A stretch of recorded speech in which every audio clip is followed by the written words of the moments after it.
Hey, Hey, how's it going? Hey. Hey. Garrett, you've changed your setup. You had the little partition before. Oh, I've changed it multiple times actually since I've last was on. Yeah, no. My wife moved upstairs, so I am no longer shoved in the corner of the basement. So I get the whole basement. So I get to really Nice. organize it. And the little dog is now old enough that he doesn't need a little cave. Right on. So Right on. I got to take care of this giveaway real quick. Feel free to talk amongst yourself.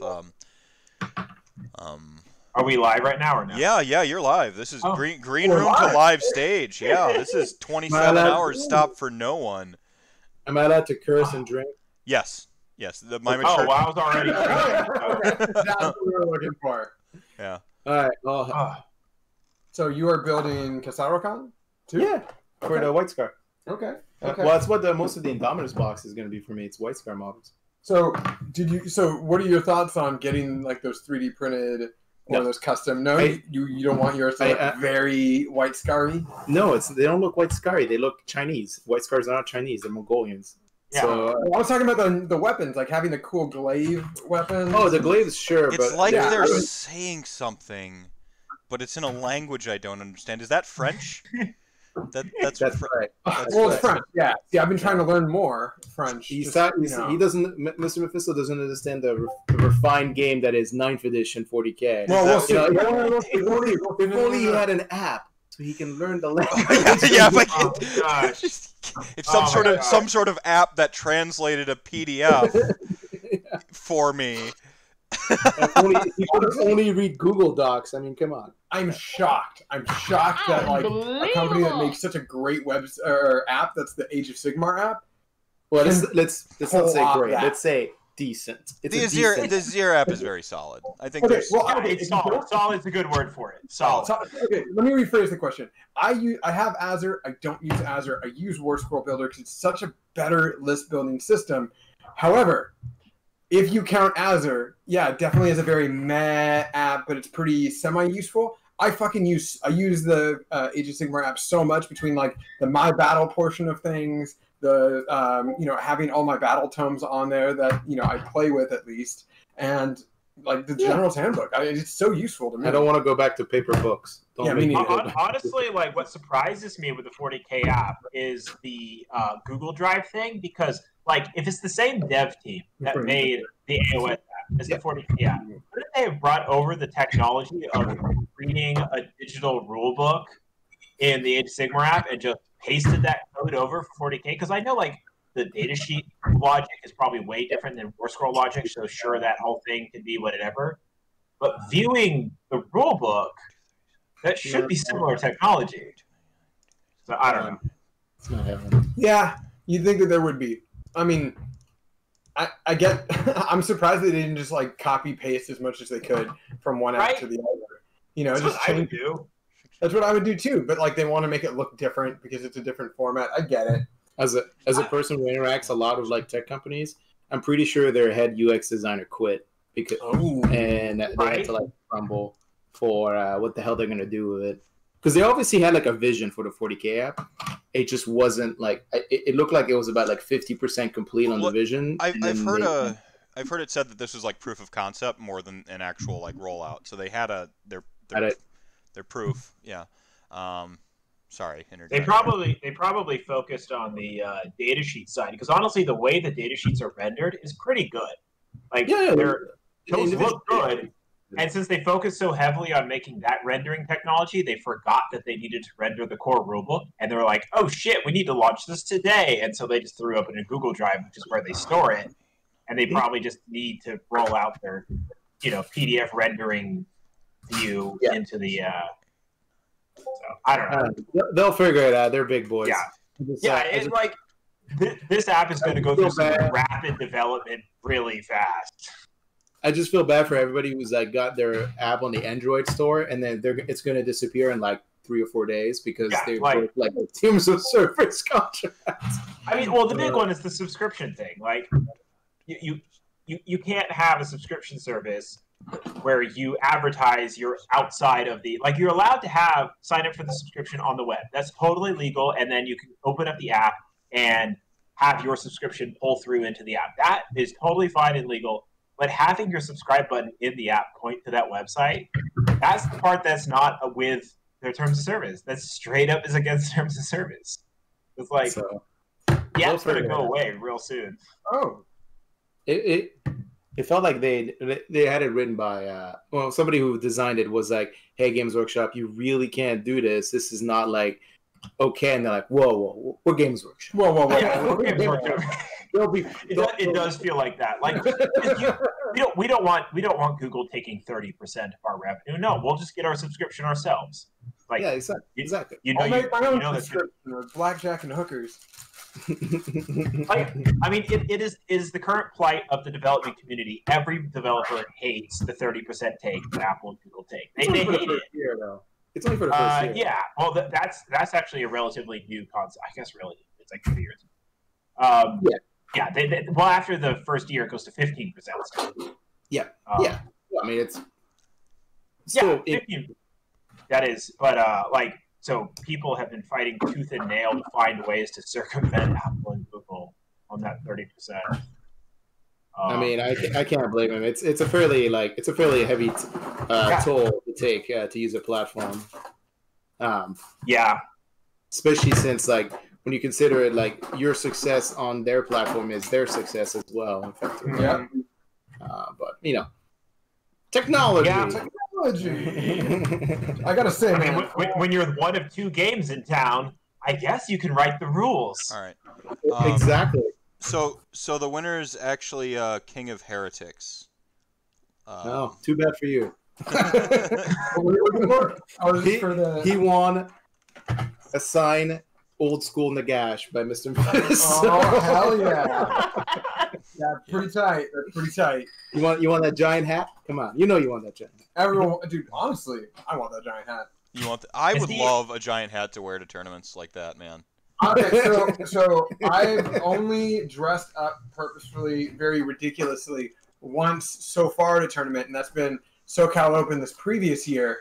For I think Jeremy, did you win it? You won it, right? SoCal Open? Yeah. I don't know. Was it a GT and was it AOS? The answer is probably yes. Right, so it was a major. I got second. He got first. I got second at SoCal Open. I decided because it's always the same weekend as Halloween, so I just went, fuck it. I want to just dress up. Now, my normal MO would have been dress up into something scantily clad and distract my opponents, but that didn't happen. I like this. I like this. I'm for this. Next SoCal Open, whenever it happens, 2055, whatever, you're gonna see me. I'm gonna just make sure that I'm not, disgusting to look at, and I'm gonna just be as distracting as possible. Let's just say that. But okay. Yeah, this last year, can I call you Dayton now? Yeah, you can call me Dayton. The first day, Saturday, I just dressed up like a White Claw, and then like a White Claw. Like a White Claw, yeah. So you're trying to distract all the bro gamers, like the bro gamers. Yeah. Right? That's sexy, right? Like the White Claw. And then the second day, I was a Salt Shaker. Hey, guys, he's just trying to relive his 20s. It's okay. Trying to relive my 20s. That's right. That's right. Yeah. So real quick, I just want to mention to everybody, we're officially into the in your phase block here. The prize for this is actually going to be have 3 winners. Garrett's and the crew here have offered up 3 one-year subscriptions. They're going to go to 3 different people, 3 one-year subscriptions to Best Coast Pairings. You want to kind of mention what they get in that, what Best Coast Pairings does for them, what that's all about, real quick. And you, of course, are the creator of the BCP. Yeah. All right. I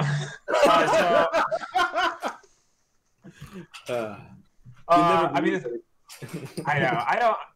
I don't talk to customers. That's Paul's job.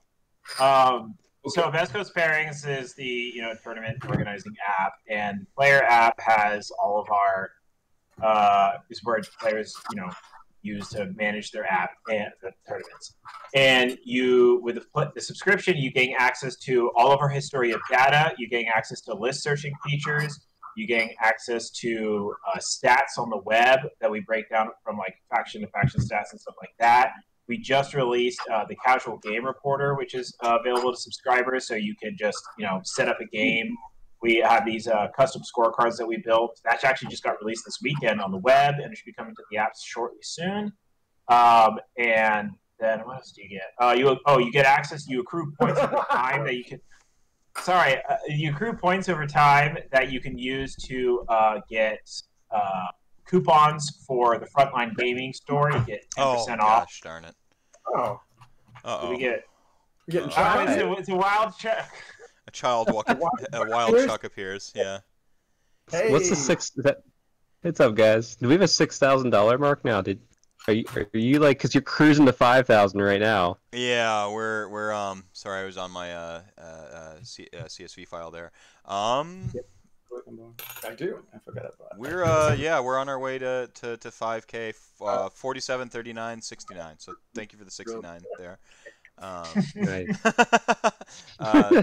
And real quick, Vanilla Sauce, Aaron for the $5. Thank you so much. Alec Wesh with $25. And Hotspur 12, $25. Thank you so much for those donations.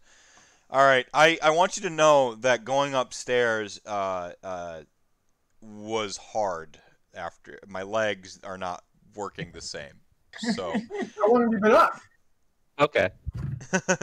So what am I doing now?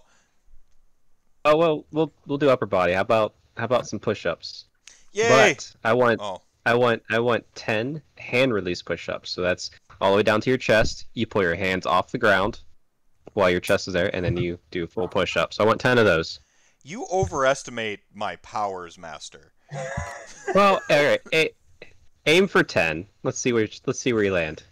Aim for 10. What hand? So I go all, chest actually touches the ground or off the. So your chest touches the ground, and then you pull your hands back, so your hands actually release off the ground for a second. And so my chest will be on the ground for 1 second. All right. Yeah, and then that's one. Yep. Okay. For liability reasons, what's your city so I can send the ER? Call the ambulance. Chuck, are you making him do workout every hour or every 2 hours? Yeah, so it was the second tier, which was hit before the stream began, was I just randomly appear during any block and just tell him to do some workout thing. And he does it. He's been a champ. He's doing it.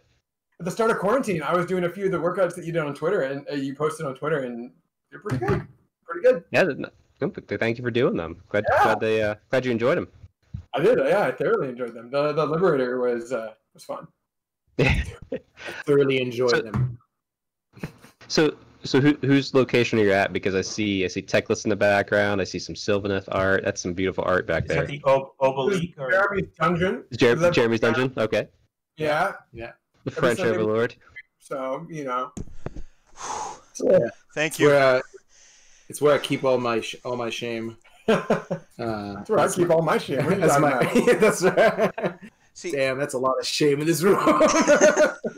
I'm just wondering who's like, oh yeah, so there's push-ups, right? And they're like, yeah, uh-huh. You want to make push-ups worse?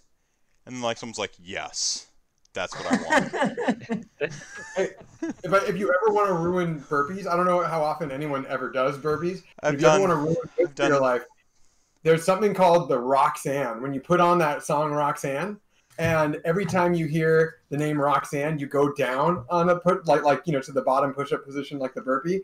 And then when you hear put up the you got to put on the red light, you do like a full burpee after that instead. And so the whole time, whenever you're not hearing that, you're supposed to be running in place. So all of a sudden, you hear Roxanne, you drop to the ground, do like a push-up. Then you hear it put on the red light, you get up and do a burpee. And then you don't realize that the song isn't like 3 minutes long. The song is like 6 minutes long. And like the last 2.5, 3 minutes is just that over and over and over and over and over again, like faster than you can do it. You're just like constantly for 3 minutes just doing it afterwards. And you're like, Way to ruin that song for everyone. I want to try that. I might try that. There's one that we do, like, it's the Bring Sally Up and Bring Sally Down song, but you do it with like just like in squats or something, and it's just or like shoulder presses. It's ridiculous because it's like up and down, up and down, up and down, and then you're like holding it while you're up. And you're just like, what the hell do I do now? It's like, oh well, you stand there for 30 seconds, put all that weight above your head. Yeah, seriously. Oh my lord. It's like, oh, this song sucks. I love Jacob Berry's like, fuck you, that's a drinking game. No, stop making my drinking games into exercise. Yeah, but when you're drinking and you're exercising, you're balancing it out. More like. Yeah. I'm picturing the astronaut meme. Wait, it was always it's exercise? It's always exercise. Always been. Always been. Oh my god. You guys are monsters. That's okay. So how long have you been up then, Mr. Math? I've been up since 8 a.m. this morning, which is I mean, compared to when I get up for work, that's kind of late. So I slept in this morning. After, yeah, so it's 10. So my powers of math fail me. My powers of math go out after 12 hours. I think that's 12 hours. You have 14 hours. 14 hours. 14. Thank you. Thank you. 8 to 8 is 12. Add 2 is 14. Thank you. Yeah. So my powers of math go out at 12 hours. Thank you, first grade teacher Garrett. Yeah. No. Yeah, but you're dealing with base 12 math. It's more. I know. It's more annoying because all the shortcuts you're taught for math like don't work, and you're like. Well, we could just be like Jeremy and go in like the rest of the world and just not have a PM and just have it. Right now it's 2200. Yeah, 12. Yeah. So 8 to 22 is 14, and you're Why easy to go. Why got the Europeans in this? Your military, our military still does it. So hey, fuck you. Hey, they use clicks. There's a joke there. You know, there's a joke there for sure. But you know. Yeah. It's okay, guys. I'll see in a few hours, man. Maybe I'll sleep. Yeah. Maybe we'll see if I wake up to my alarm. But I'll let Garrett get back talking to the wonderful app that is Best Coast Pairings. I hope you sleep super well. Sleep a super deep, great sleep, my friend. Maybe. We'll see. There's no salt there. Can't wait for tomorrow for Mr. Mephisto. It's like, oh man, those 20, these day-long rentcasts are just, killing my muscles. So the problem is, what if all of a sudden Chuck gets like he gets empowered by this? So then all of a sudden, random times of the day, random days of the week, random years in your life, he just shows up and is like, hey, do 26 push-ups right now. Yeah. Oh, it's gonna be like he's gonna like parachute in one day. Like I'm just gonna be at work, Like I'll be digging up a conduit, like I'm just like, ooh, it sure is hot outside. I think I've seen the premise of this. You should have a certain level on the charity where at some point Chuck is to come into any rantcast in like forever. Every rantcast forever. He's like, oh, I'm in this rantcast now. I know it's not the charity one, but now I need you to do this. Every rantcast, he's just like on your Discord, like, and I'm jumping in. Cool. Well, that would be funny. Because I've joked with Chuck about this. So Chuck actually has the Strength Hammer podcast. It had like a little bit of false start in it. He's now been going pretty consistently with it. Yes, I think they're Gore Grunters as basis. But he jokes that like he wanted to just basically ingratiate himself with like all of the he wanted to like always go on to other podcasts and just talk about like his POV, which was like health and fitness and how much he loves Daughters of Cain. And I'm like, I have the perfect and Taylor Swift. Yeah, and Tay-Tay, right? Well, Tay-Tay is a constant. It's not like yeah, like that's just like a modifier to everything. There's always an honorary sister of Cain. It's okay, Doc. Yeah, but it's like I have the perfect idea for an incentive, like a donation incentive, a donation milestone. Sorry, got to keep incentive separate from milestones. The perfect idea for a milestone, like you just invade at the podcast at any time now, because it's just like making a joke off the joke that he just like wants to be on all the podcasts and talk about all this thing, and I'm like, perfect. Then you just get to be on literally all 13 podcasts that I have on here, and just like it's perfect. So I thought that was ingenious of me. I may have some regrets, but as we've recently found out, I'll do anything if the punchline is even remote. Like even if it goes, that's dumb. Like even that is like the dad reaction to a really bad pun. I will live for that. Like what's a frog's favorite shoe? Open-toed sandals. Oh, see that right there. That it wasn't the laughter I got. It was the that. Yeah. Yeah. Yeah. So two pies are in an oven. One pie says, "Man, it's hot in here." What's the other pie say? Ah, talking pie. Be here all night, folks. I'll be here all night. That is not a sense of humor, sir. I mean, it is. It is. No, it's really not. So you basically made like popsicle jokes. Like that's what you want. You want popsicle jokes. Yeah. That's what those are. Those are just flat out. Those are just popsicles. They're terrible. Yeah. Oh, one of the jokes that made me laugh the hardest was a Laffy Taffy. We're talking in recent memory, and I can't remember it because I was laughing too hard. And when you're like laughing that hard, your brain doesn't process. Like if you're laughing a little bit, your brain actually processes it really well because it goes straight through into like the deeper recesses. But if you're laughing that hard, your brain is just all lit up, and the information just like goes out the ear, which is why it's really hard to remember great jokes. Kicker donates $5. Says Laura wanted to donate because of the dogs. Hell yeah, doggo donations. Anon, anonymous again, $20. Always good to see Mephisto exercise. Well, try and exercise. Keep up the good work. Ow, the shade. Was that shade? Should I go get some dogs? Slight shade detected. Yeah, so it's the sound of machine guns in the West Coast. Yeah, just like bam, bam, bam, bam, like the fucking air horn, like happens. Air horn. Yeah, Yes. yeah. Benny and the I can Jet. go acquire some dogs if people want dogs. Yeah, dogs make streams better. Everyone knows that. All right, I'll go get some dogs. I'm just very disappointed as like a renting. I'm like, this is my first time at this show. I was sorely. I thought we were gonna be like really? fuming by now. Is there something that someone wants to rant about? Well, Yeah, I think we just did about the app, I guess. yeah, there was you came in swinging on the app immediately. Yeah. Hey, it's topical. It's what's in the zeitgeist right now. Yeah, it's so, true. You know, It is true. It was true. What better time? But you know, that everybody, you know, I think the strategy was everybody's so focused on the app that they completely ignore the fact that Games Workshop is pushing another Space Marine Codex in less than a year. Yeah. Well, It's like, thanks for your money, suckers. well, there's I don't know. I mean, there's a little bit of a double standard when it comes to like 40K versus AOS, isn't there? Yeah. Like, what I do want to rant about is, and you can correct me because you're actually French for really real, right? Like you got your cheese and baguette, like, and your weird hat when you were born.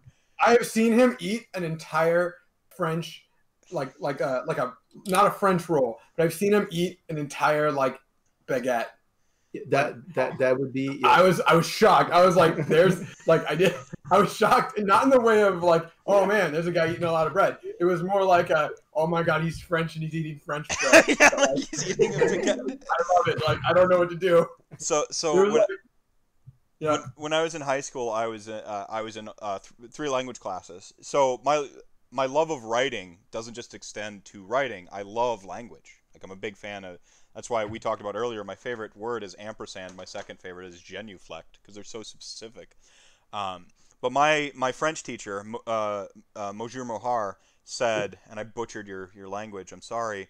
He said that 90% of French is just saying English with a funny accent, and the 10% is really hard. And he's like, so we're gonna teach I'm gonna teach you the 90%, and the trick is to pretend like you got a shot of Novocaine in your tongue, and then start speaking. And so like to try to get your tongue out of the way of like pronunciation. But he taught us immediately, je suis Suisse, which is I am Swiss, right? Yeah. And je suis un Suisse is I'm a chipmunk. So if you add an you become a chipmunk. Unbelievable! That stuck with me forever. I've forgotten like everything I learned, which is enough to go on the French trip. And I forgot everything except for that one thing. That and like what is it like? What is it? Qui est ton papa? Like who's your daddy? Yeah, who's your daddy? Who's your daddy? Yeah. It's kind of, his statement is kind of correct, but also kind of like it's most people, well, anybody who knows anything about history knows that the infiltration of French and English was due to the Duke of Normandy, which is a lineage of Vikings, where the French king, instead of like, hey, stop pillaging our land, we'll just give you this part of our territory and you'll be our vassal. And they're like, cool. And then, like, you know, because of the Viking invasion of England, they ended up becoming related to the King of England. And then when the Duke of Normandy basically was top of the line for king of line of throne for the Kingdom of England, he said, well, I guess I'll just move to England and I'll have a bigger kingdom. So the French king at the time was like, well, you're my vassal. That technically is like part of my kingdom as well now. And then that's how you got the 100-Year War. But I'm the captain now. Yeah, but since the Duke of Normandy didn't really speak English, so they just basically made the official court language French in England. So like a lot of like the French English law is written in French, the old one, and it's also there's a lot of like French words that got adopted by in English language. Yeah. Vice versa, well, we shift right, tennis, like it just or center, centre. Yeah. It's spelled the same way in England, but in America they spell it the R at the end, and then in England they spell the R before the E. Yeah, we do it the correct way instead of the weird curmudgeonly like stuck in its time way. We do it the hip, cool way, and we wear our hats backwards. Like, well, I mean, there's one thing I've learned about any kind of language that have arrived in America is that it's either really progressive or like let's just never change. Like French Canadian, which is the King's French. It's the old they still speak somewhat old French basically. So like this is making fun of the Quebec French, right? Like. I mean, they have some turns of phrase that I really like, but like I can't understand them. Sometimes I just cannot understand, like a French Canadian because like they literally speak a dialect that doesn't exist in France at all. So it's kind of like reading Shakespeare, like where you're just like, yep, those are words, but then like their applications are. More of like you can talk to somebody in London, but if you go up to like Middlesbrough or like somewhere in the border of Scotland, you're like cannot understand shit. Or Welsh. If you get in Wales, like Wales is like their own language, so it's not really fair. But like in like the border of Scotland, you have like they speak English. They call them. They say they speak English, and you're like, I don't understand anything you're saying. Yeah, I once when I was at Warhammer Fest, which is in what is it? I forget the name of the city, but it's like north of London. And I had to call. I called the hotel to like say like, hey, do I have a reservation? I was trying to figure out which hotel I was at. Neither me or the guy who answered the phone could understand each other. It was like this giant series of like, what did you say? What did you say? Like, it was like, apparently we both speak English, but neither of us understand each other. Like, what is going on here? Yeah, no, it's a thing. I was gonna say, don't learn French. TLDR. It's a terrible language to learn. If for anybody, but it's the language of life. I mean, I'd rather speak Spanish for that than French, to be honest. Yeah. So we're not a salsa dance. That's the language. I don't know. I don't recommend dancing French, is the language of love. Thank you. Got something there. Okay. Got something there. Okay, can we just queue up Footloose now? Is that what's gonna happen? That's right. That's right. I don't know. Like, what else can we? I'm sorry, I got lost. What were we ranting about this, by the way? No, like, we rant about. Well, like, you are not. You are starting a new army pretty soon, right? Me? Yeah. Well, I thought you had interest in certain types of pointy ears. Only if they make another Nagash model. No. I think he just is really happy about giving away pointy ears. Yeah, there's two boxes of LRL being given away. Should be tomorrow morning or later on tonight, depending on your time zone, I guess. Not quite depending on your time zone.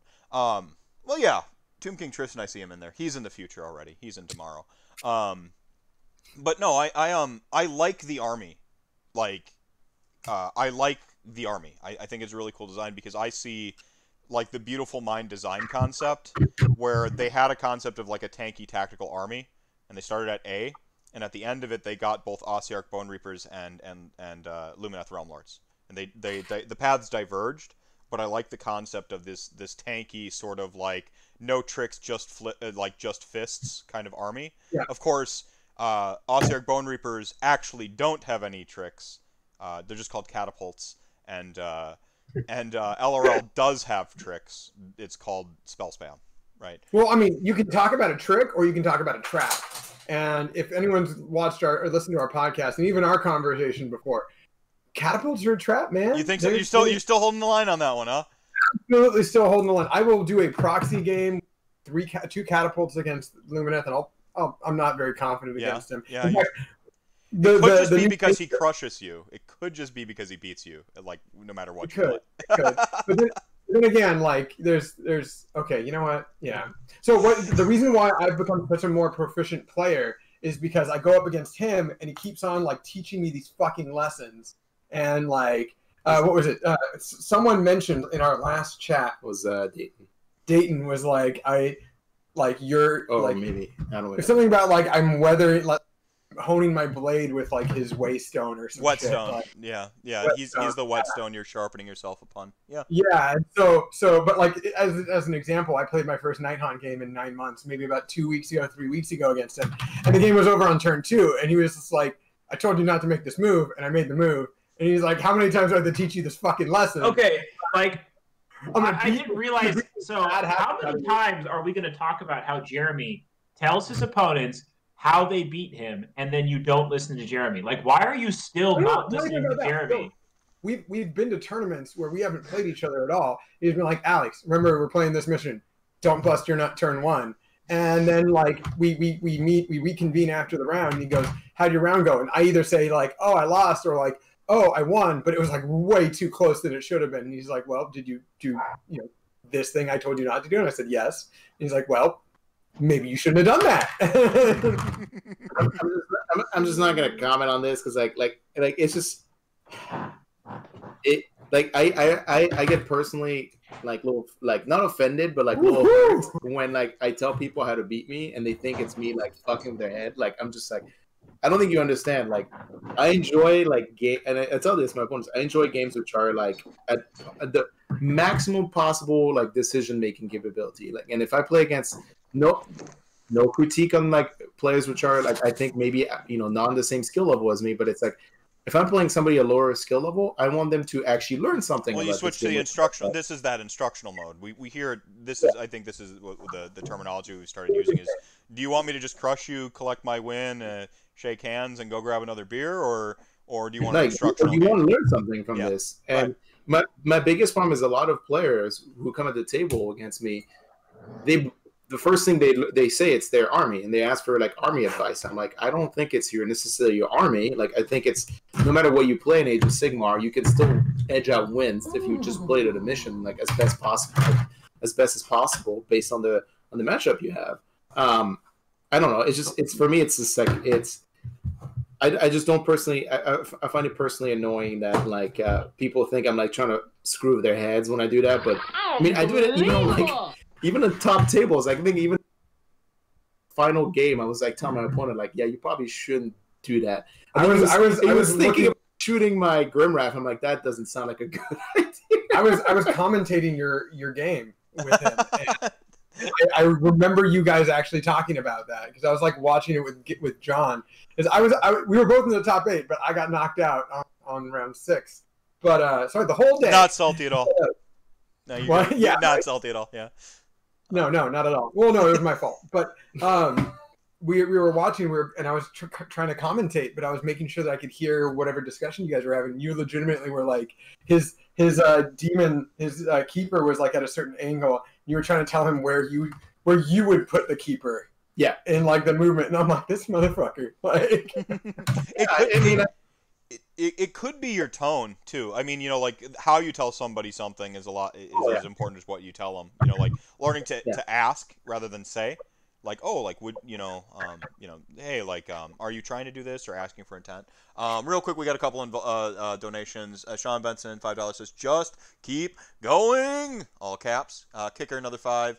We lost our dear doggo. Our dear. I can't see the word dog without my brain immediately switching it to doggo, and I got caught between it there. I was like, we lost our dear dog, Rufus, not long ago. This donation is for all the wonderful doggers. Aww. Franker Z-Face, yeah. Rip Rufus. Should have a prize update stream. What do you mean by prize update stream? Sorry. And then, of course, Best Coast Casey, thank you so much for the follow there. And Casey Button. And Olaf, Thank you for the Twitch friend. That's Casey Dunn. Senor Dunn. Yeah. Yeah. The second head of the man behind the man behind the curtain for BCP.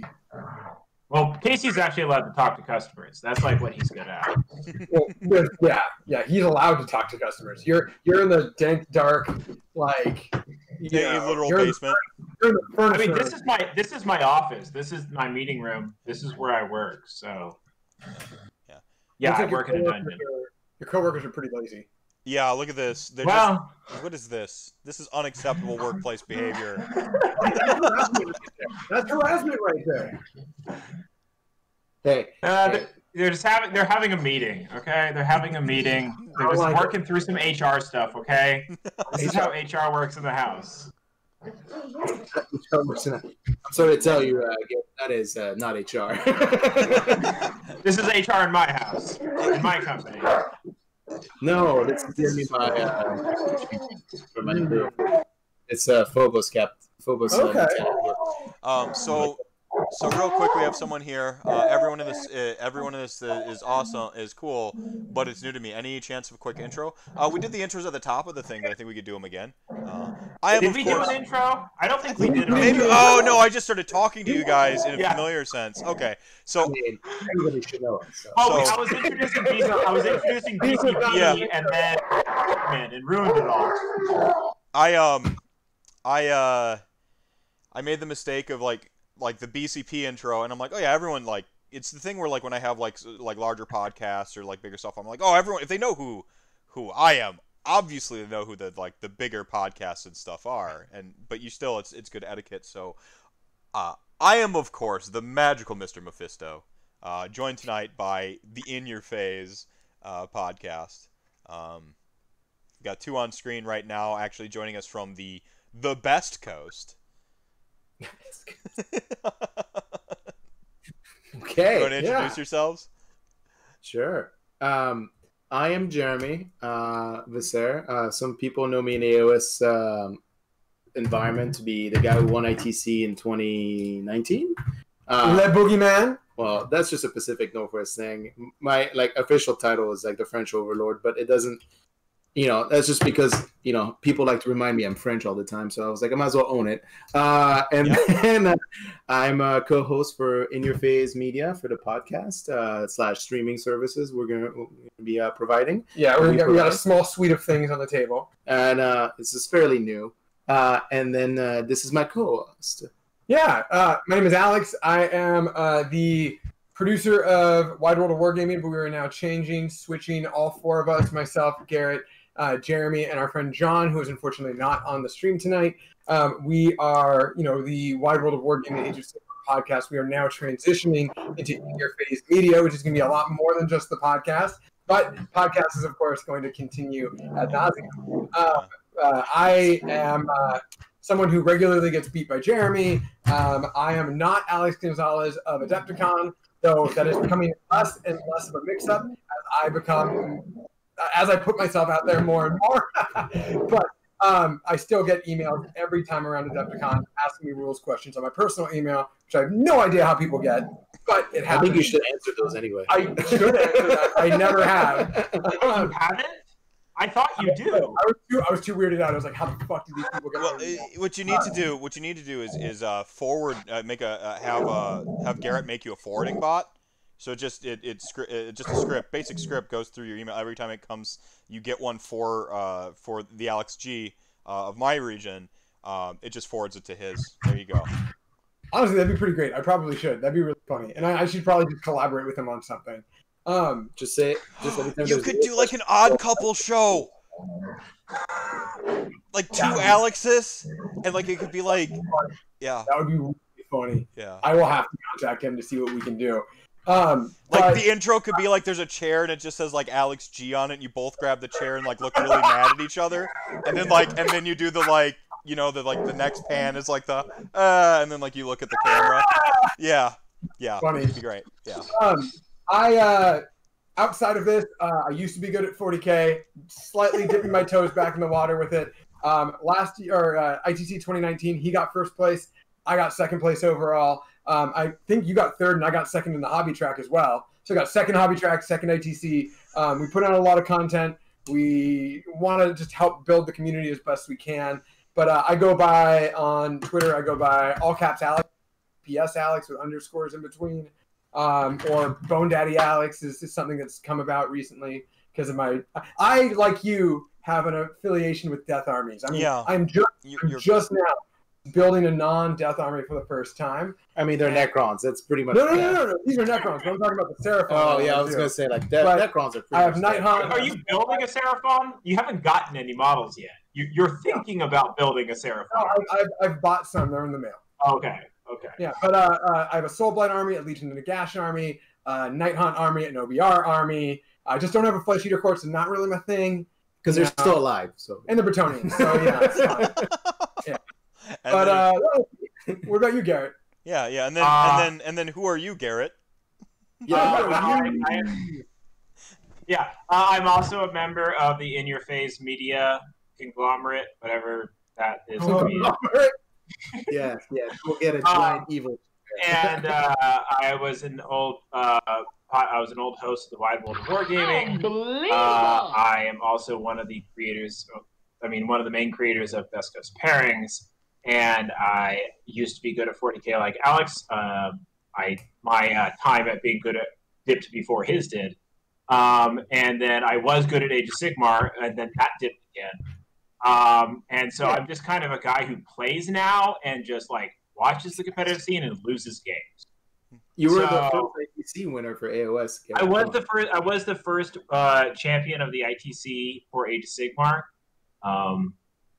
It was a half season, so really early is what. Yeah, so he was a champion of the ITC, and like it's in on quotation marks, and like we look at the numbers, and it's like plus 10. You know what? I got a trophy. I got the trophy. That's what matters. You got a trophy? Yeah, he got a trophy. Yeah. He got a full ass fucking trophy. I didn't get a trophy. You got a trophy? I know. First? I think it's more of a plaque, right? It's more of a plaque. No, we both got trophies. I don't know. What the fuck do you not? I don't remember. It's somewhere in my closet. Yeah, Jeremy. I got a trophy. Oh, that's my chaos one. There you go. We got the ones the same size as the 40K ones. Did we? Yeah, they're big. They're fucking huge. Anyway, here's my 2016 trophy. Ours looks like that. Yeah, you can't see it. Yeah, it's not. I don't even have mine anywhere hanging. Like I think it's on the box in my. He's very humble. closet. He doesn't have his household with any sort of regalia or winnings or trophy heads or anything. You gotta keep it low to the ground. I want to say when Garrett mentioned burning out, the first thing I thought of was the Highlander. I think about the scene probably more often than I should. If you guys remember the original Highlander movie, they're in the church, which like they're not allowed to fight. Yeah, hallowed ground. You can't fight on hallowed ground. The villain, the Kurgan, is like the like pentultimate like mid '80s peak Reaganistic like nightmare. It's like a weird punk rock guy who's got like a leather jacket, spikes, and shit to like nuns. And he like spins around and goes like, "It's better to burn out than to fade away." And then he's very rude to some nuns. Don't worry, Mr. Mephisto's listeners are all Generation Z. They have no idea what you're talking. You really? You think so? Yeah, it's all the Zoomers. Yeah. See, like my brain went to because he totally takes a quote from Neil Young, which is "Hey my. Better to burn out than to fade away." Yeah. Yes, Neil Young. Yeah. Wasn't that also the guy? The actor was somewhat pretty famous, actually. That guy. No, really? Yeah, doesn't he? Connery was in. Sean Connery was in Highlight. Clancy Brown. Yeah. Wasn't he like? He's in a bunch of films. Like even to this day, I'm pretty sure. Is he? Yeah, pretty sure. But we got to IMDb his ass. What is he up to? What is he doing now? Where is he now? So just real quick, keeping in mind that if you donate $5 during this block, you do there will actually be 3 giveaways. That's 3 1-year subs to the BCP app, which Garrett of course created. But which we never talking about. Which he never stops. You made something. You get to be happy. You made something. Come on. Right. I know. I don't like tooting my own horn about. I don't know why. I just like I built it. and I want people to use it, but if you want me to, I'll toot the horn for you. He's the voice of Mr. Krabs? No way. Oh, God damn it. Now I have to IMDb. I hate you so much, Frank. Is he the actual voice of... He can't be the voice of Mr. Krabs, is he? No way. No way. No way. Maybe. What the fuck? Yep, Clancy Brown. He is? It since 1999? So he had a fine career, is what we're saying. So he's had a fine career then. Oh my lord. So he never faded away. Yeah. Yeah. No, dude's he was he was the Kurgan in Highlander. He's Byron Hadley, Shawshank Redemption, Sergeant Zim, who's the one who only way you're getting in this war if you bust yourself back down to private. And then he's the one who kills the bug at the end because he has in fact busted himself back down to private. Yes! Yeah. I forgot he's in that. Oh my god. Yeah. Yeah. Why do we need to know knives if in a nuke fight? And he just like whips the knife through his hand. Because your enemy cannot, or when all you have to do is press a button, and you're like, sir, put your hand on that wall. Put your hand on that wall. Like, you can't push a button if you can't use your hand. Yeah. Your enemy cannot push the button if you disable his hand. Medic!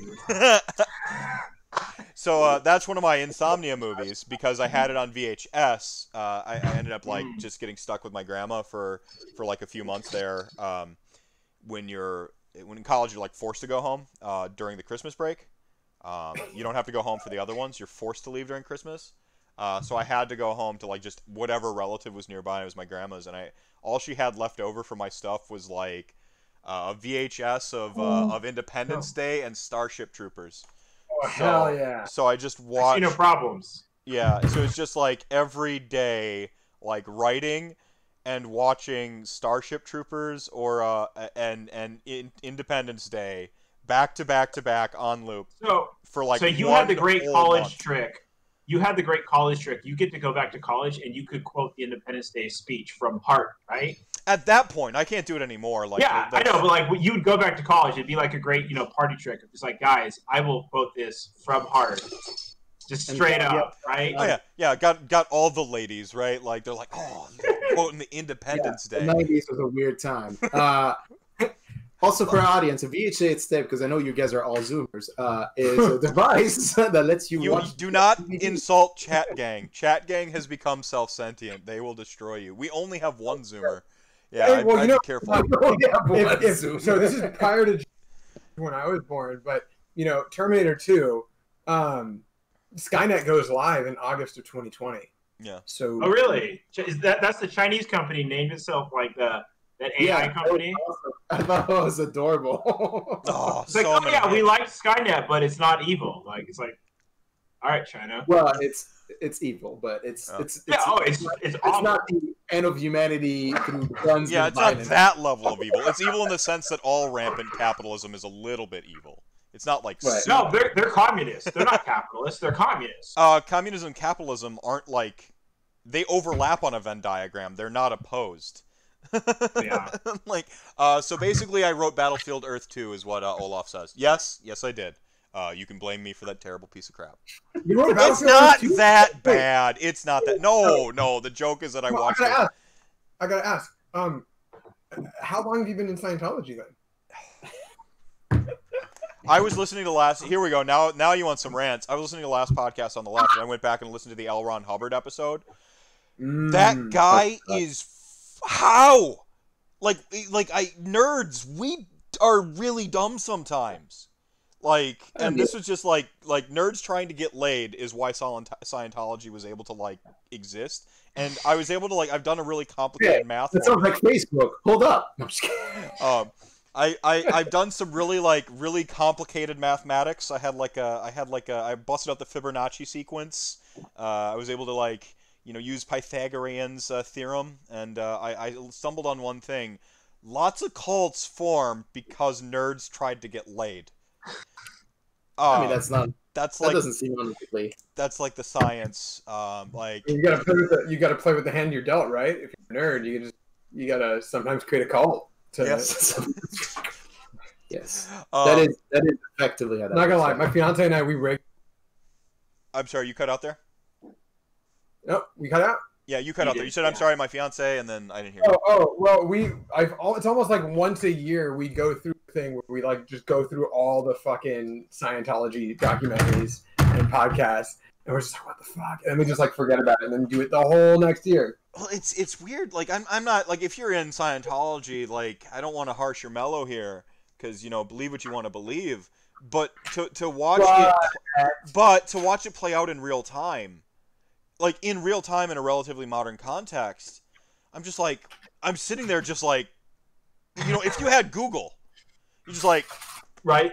done. Like Scientology doesn't exist. But now it's in 1,000 years, no one's going to remember that L. Ron Hubbard was a literal charlatan and a grifter and like all of these other things that are documented.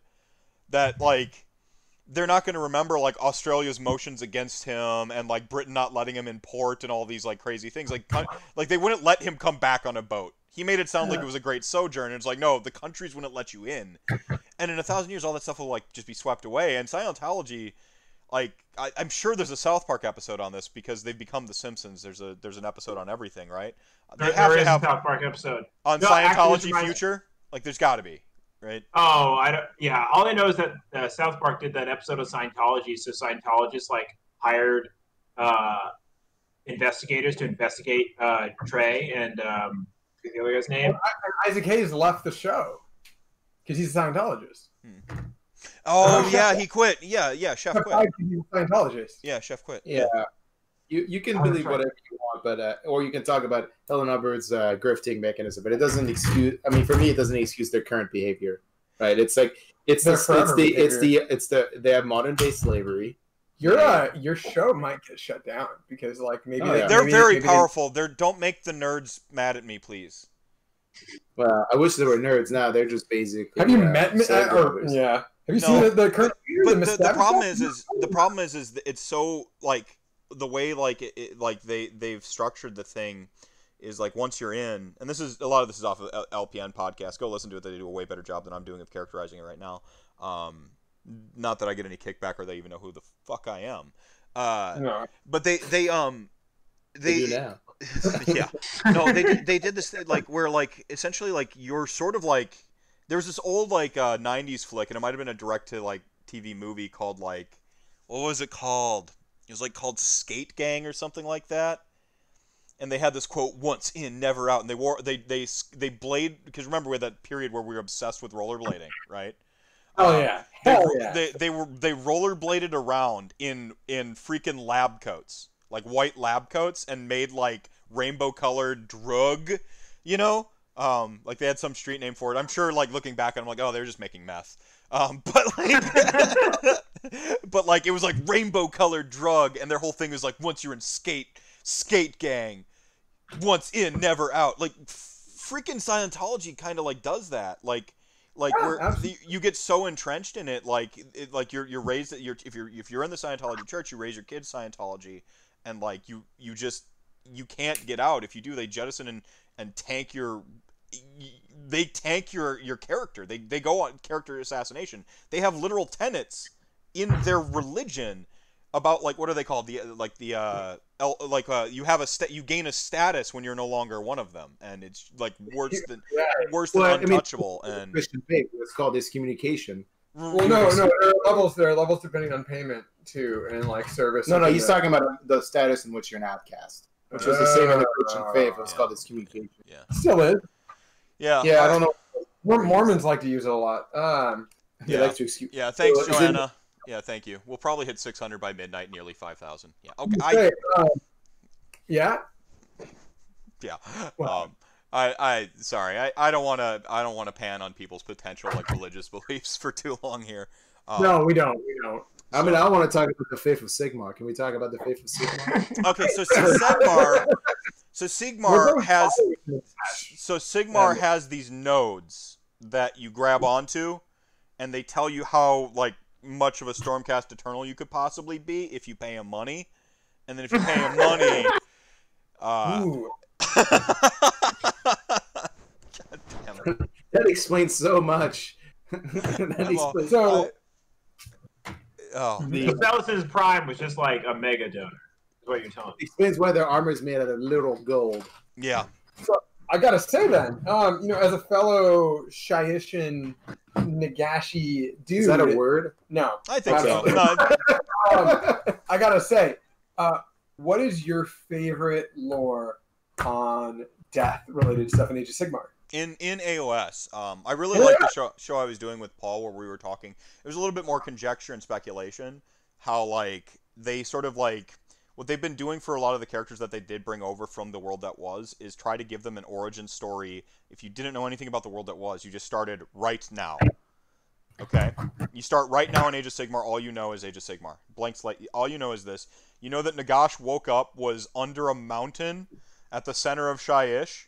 Like, Sigmar picks up the mountain and says, "Hey, bro, wanna go? I've got a Buick Grand National. Wanna hop in? We'll go kick some ass across the mortal realms.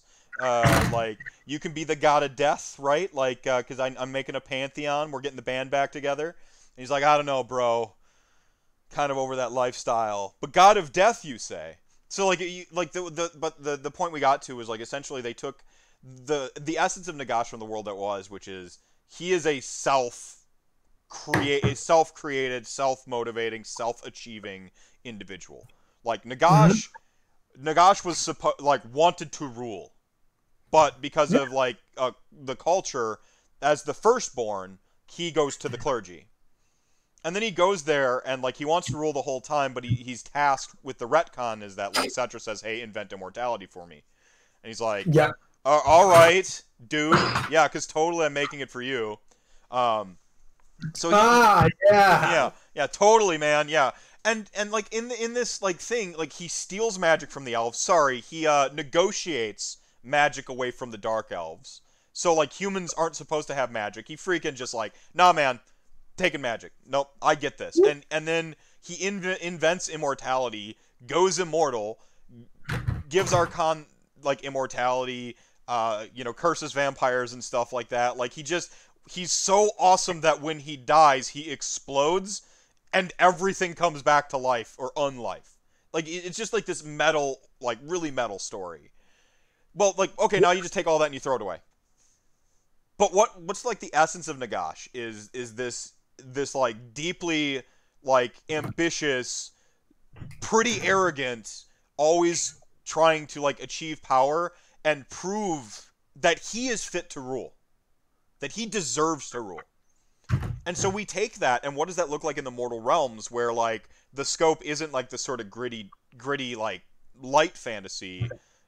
Yeah. Even though I disagree with the premise that, like, the world that was light fantasy, but you know, low fantasy. It was not light fantasy at all. No, there's dragons everywhere. Relatively lower fantasy. Right, but it is relatively lower. Yeah.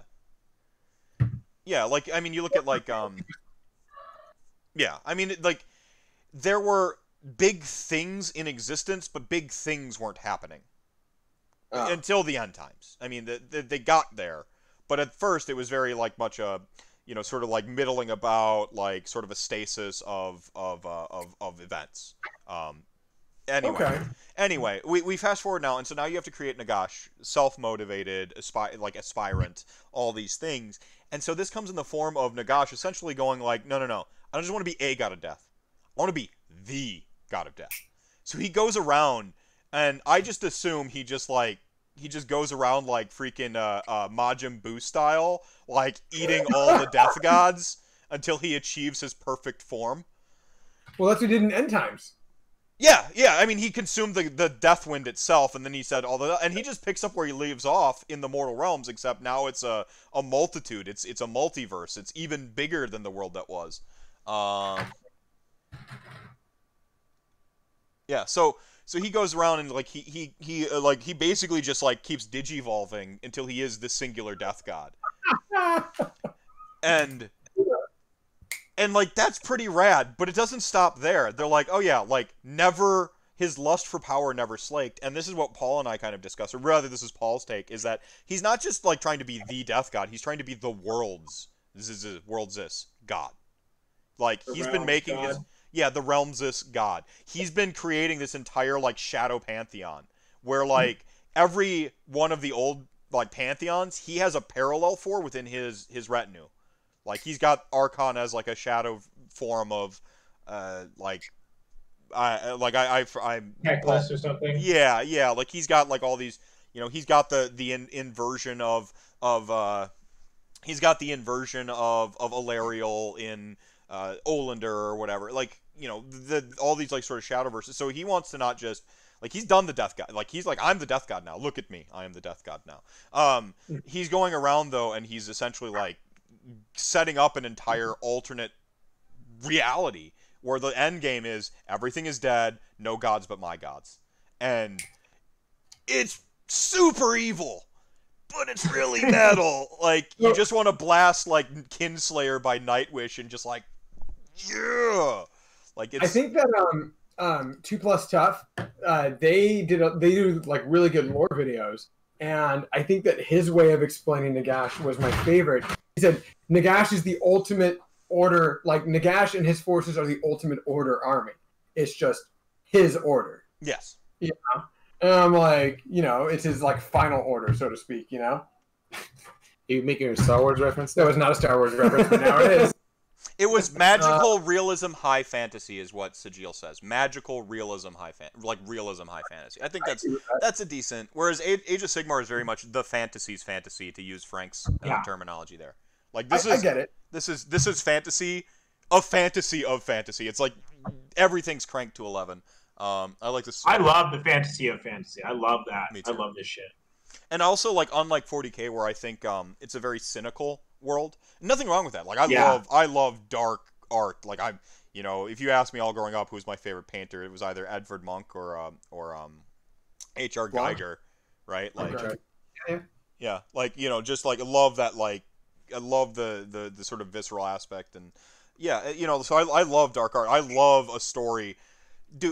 If I spoiled my novel, you'd go, "Yep, we see that." You know, like the ending for my novel. I'll give the ending for my novel. I won't give the ending for my series. So the main plot hinges around a painter. I started this before I was in the AOS community, by the way. This book's been on hold for a little bit. Essentially, there are like, magic is real, but it sucks ass. You know, the classic like tide of magic thing, and it's got a little bit of the influence from the World of Darkness in that, like, magic can't exist if people like don't believe it, and furthermore, if magic is too powerful, reality tries so very hard to crush it that it, like, there's really, really bad consequences, right? So like, everyone essentially has these like minor gifts that like mean you were, you know, in the Dark Ages you'd have been a fucking wizard, Ari, but now you don't, because you know, human nature is just completely conflicted, and we have fucking no idea what we want as like a collective species these days. Kind of like magic is a finite resource, and the more people who can wield it, the less of it power they have per person. Yeah, it's sort of like that. But every like 1,000 years or so, a Merlin is born. You know, somebody who is so powerful they are just a well pool of magical power. Well, the Merlin in this story is actually named Alex, by the way. Alexander Marr. Alexander Marr is Alexander Marr is a Merlin. He doesn't know it, and he's a tattoo artist and a struggling painter, right? Because painting is dead, so he goes into tattoo artistry because then he can get his art there in a modern form. He doesn't know that when he paints, he's reshaping reality. Well, the entire end, sort of the punchline, is that he has a painting that he doesn't get to complete before he dies, and that's like where the book stops. So it's like, so when people hear me talk about how I love Age of Sigmar because it's hopeful, and they go like, well, that's because you're a positive guy, I go, oh, sweet summer child. Like, oh, no. like you just don't like 40K because you're not edgy and dark enough. And I'm like, let me sit you down. Here's my poetry anthology called 1,000 Bad Words, where I talk about like all of my bad mental health issues. And here's the short story I wrote about a guy being ripped apart by a dog-faced demon in his sleep. Like, yeah, I'm not into the dark thing, but the point is I need a respite from it. Like, I go ahead. So I was gonna be the naysayer on the positive thing of Age of Sigmar. I think it's about hope. It's not even hopeful, because like the whole point is that like it's hopeful in the context that they started the storyline with like we beat chaos, right, and we are like restoring. They're beating the world. it back. They haven't won though. Yeah, they're beating it back, right? But then like as the Stormcast books have like transcend, like one of my favorite part is the evolution of the Stormcast storylines, because like the Stormcasts are turning into like there's some chambers turning into like real live like fucking SS, like they're basically like turning into what's it called, like a killing machines. They kill society if people do not behave within like the constrained like regimen of what they perceive as the system of order for that society. Like they're slowly turning into like avatars of their whatever code they're supposed to enforce, right? And it's like you traded chaos for this decline into something worse, right? Because like chaos in like Age of Sigmar is all about like it's bad, but it's also freeing, right, to an extent, but it's also not, because you're becoming slaves to darkness. But it's like all these people are like doing the things they want and the way they want, and even though it's fucking violent and it's just monstrous, but it's like kind of like barbarian, like it's kind of the barbarian style, like universe. And then they're trading, the society in the Mortal Realms is transitioning to this kind of like space, and shit's getting worse. It's not getting better. For humans, you got to realize that there are things that are not Stormcast. No, but it's humans, elves. Things are getting worse for every mortal race. Well, like so if I can, the story of Age of Sigmar is a story about the human condition. The beauty of art is we can all interpret it in any way we want to. Absolutely. The Chaos Gods essentially represent, and the Chaos element of Age of Sigmar essentially represents the baser human sides of us.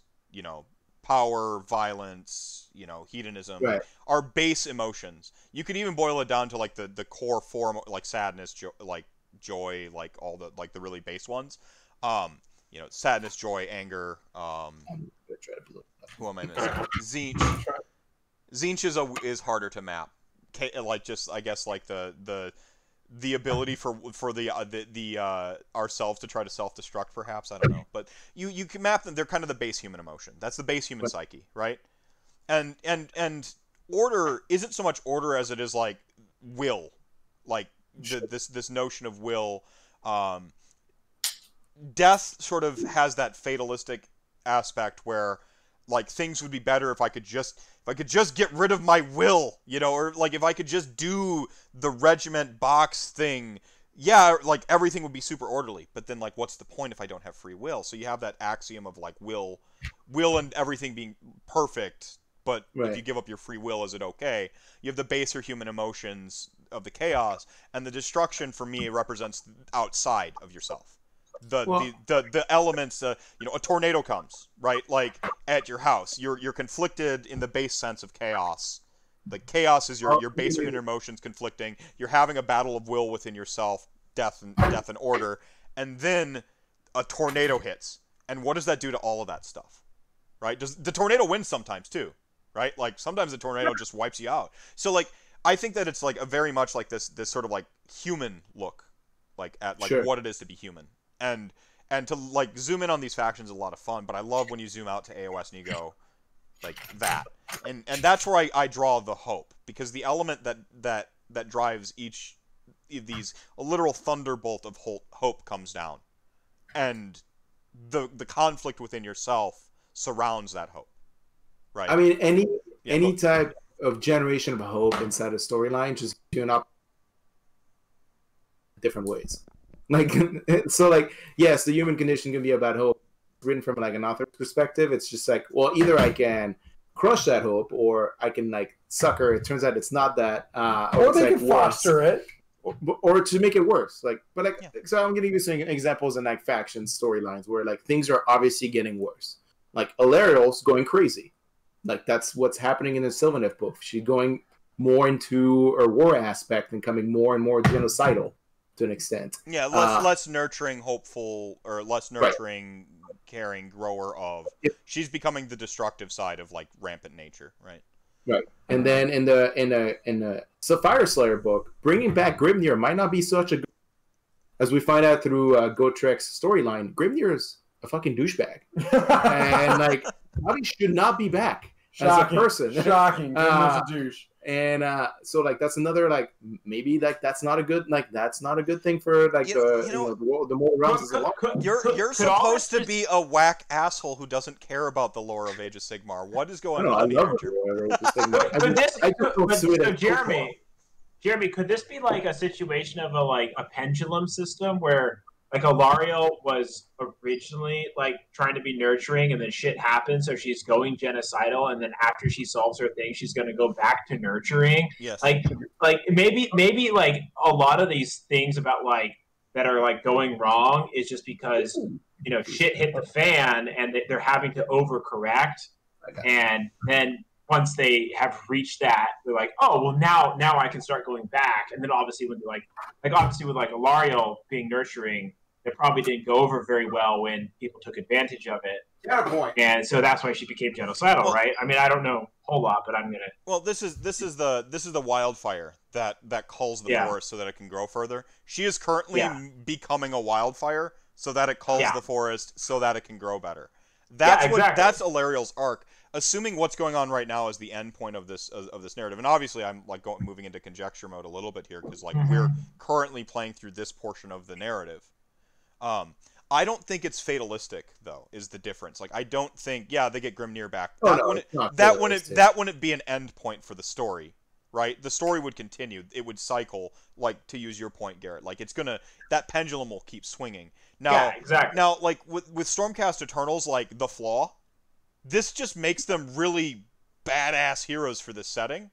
That is a little fatalistic because it says in the end they die enough times they are no longer people, right? Yeah. Like they are no longer people, which is really just really good sort of story parallels between Nagash and Stormcast and what it means to achieve this esoteric end game or end goal. But the thing is that flaw can be a story device. We can explore that, and like the flaw gets fixed, or who knows? Like I don't never fix a flaw. It's brilliant. Yeah, it's what makes Stormcast way cooler, by the way. But than Space Marines. Yeah, at least Ultramarines. But they were suffering from the Superman syndrome, right? Which is like it's not an interesting character. Like they're just not. Yeah. And I like that they're turning more into like kind of like a Batman like storyline for the Stormcast. And there's just like I'm trying like Daughters of Cain for another like the rise of Marathi is not good. Marathi is not a good person, and she is harnessing that power for various reasons. The Deepkin, even though they're in the Order, obviously like they don't not like good checklists. for Order. Well, they don't like anybody actually. Technically, they need them. They need to kill living things to sustain their existence. So that's for me, it's just like I think the narrative is that like they want hope in the context of specific heroes. Like if we're interested in Gotrek, is like it's in his storyline is very much about like I want to it's overcoming strife, challenges, obstacles to save like really his lover in a context, because I can't think at this point that Felix is merely just like his best buddy, because it's like holy fuck. Lean in. It is lean in. It's his boyfriend. Let's go. Come on, do that. Yeah, fucking do it.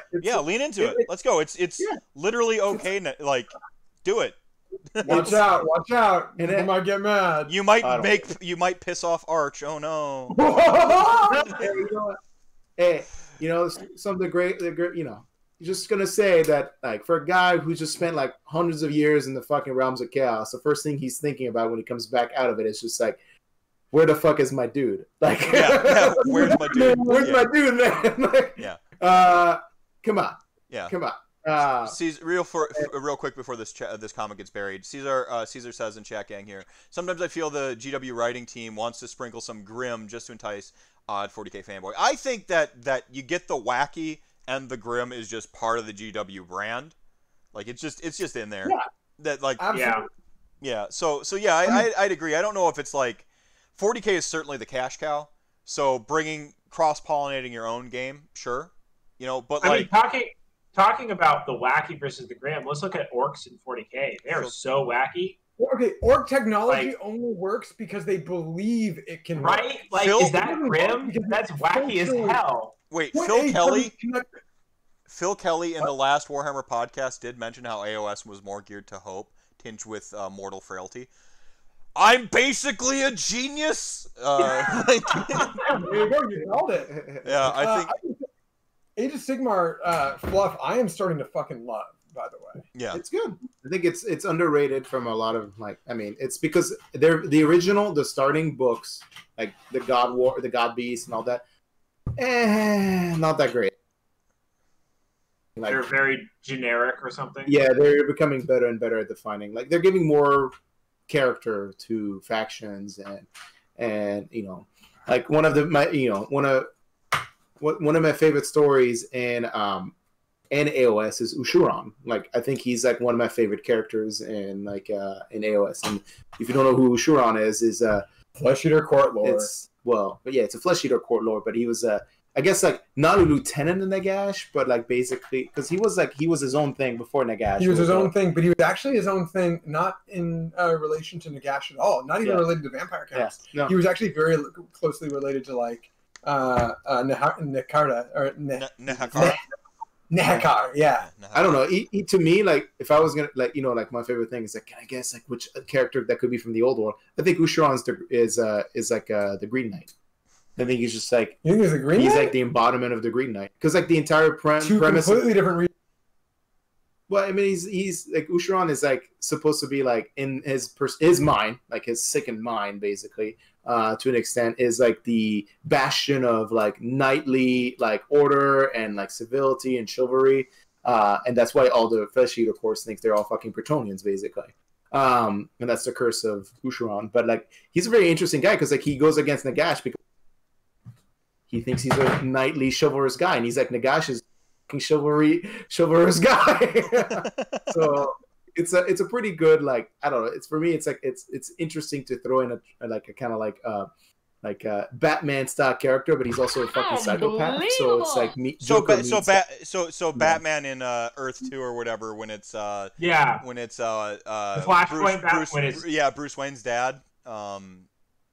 Yeah. You just think he just murders people? Oh, just like pair of guns and just pistoling down people, like yeah. Where Bruce's mom is the Joker. Yeah, Martha. Talking about so much lore with a bunch of competitive players. This is amazing. This is Rantcast. Like, welcome. You wanted the Rantcast effect. Heavy D6 says all dogs get my love. Drew Peterson, $5. Thank you so much. And Sajil, who has a Twitch stream, loves to paint minis, tons of trees, $25. So thank you so much, Sajil. And Usheran was tricked into drinking the elixir. That's something I wanted to say. Or was that Abarash? Was the one who drank the elixir? Abarash was something different. Abarash was the first vampire in Warhammer lore. He's not an Age of Sigmar at all, which is fucking heartbreaking. Because my very first competitive Age of Sigmar was what? Sorry, Con. My very first Age of Sigmar army was a Soul Blood army, 23, and I got my shit fucking worked by a KO army at LVO, but that was fine. But I named my army like Knights of Abarash because I fucking love Abarash's lore. Finish your point. He's the first Blood Knight, essentially. Yeah, he's the first Blood Knight. Blood Dragons, they were originally called Blood Dragons, and then they became Blood Knights, right? Yeah.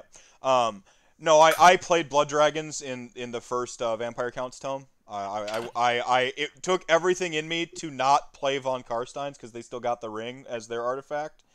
You had to be the Von Karstein line to have it, but I went Blood Knights because I was all about like essentially like trapping you with a endless horde of undead and then smashing your flank with cavalry, and Blood Knights did that best. Abarash is one of those characters. So like I'm really about Age of Sigmar only really having cameos of old world stuff, except for the important ones, right? Yeah. I don't want every awesome favorite character from the world that was to come back. I want you to make a new awesomer character that's cranked up to 11. Abarash, I don't know if it's because I've got the death bias. I'm a homer for death factions, but Abarash is I want Abarash and Isabella. Those are like the last two I want back from the world that was.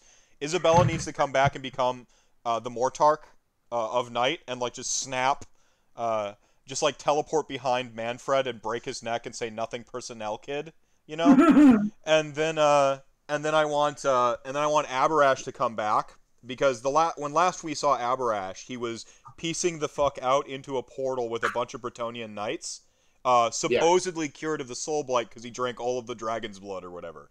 I want him to come back as a Dhampir, like as like Daywalker vampire, like pseudo vampires, like I want him to come back as Blade. Yes, Aberash's Blade.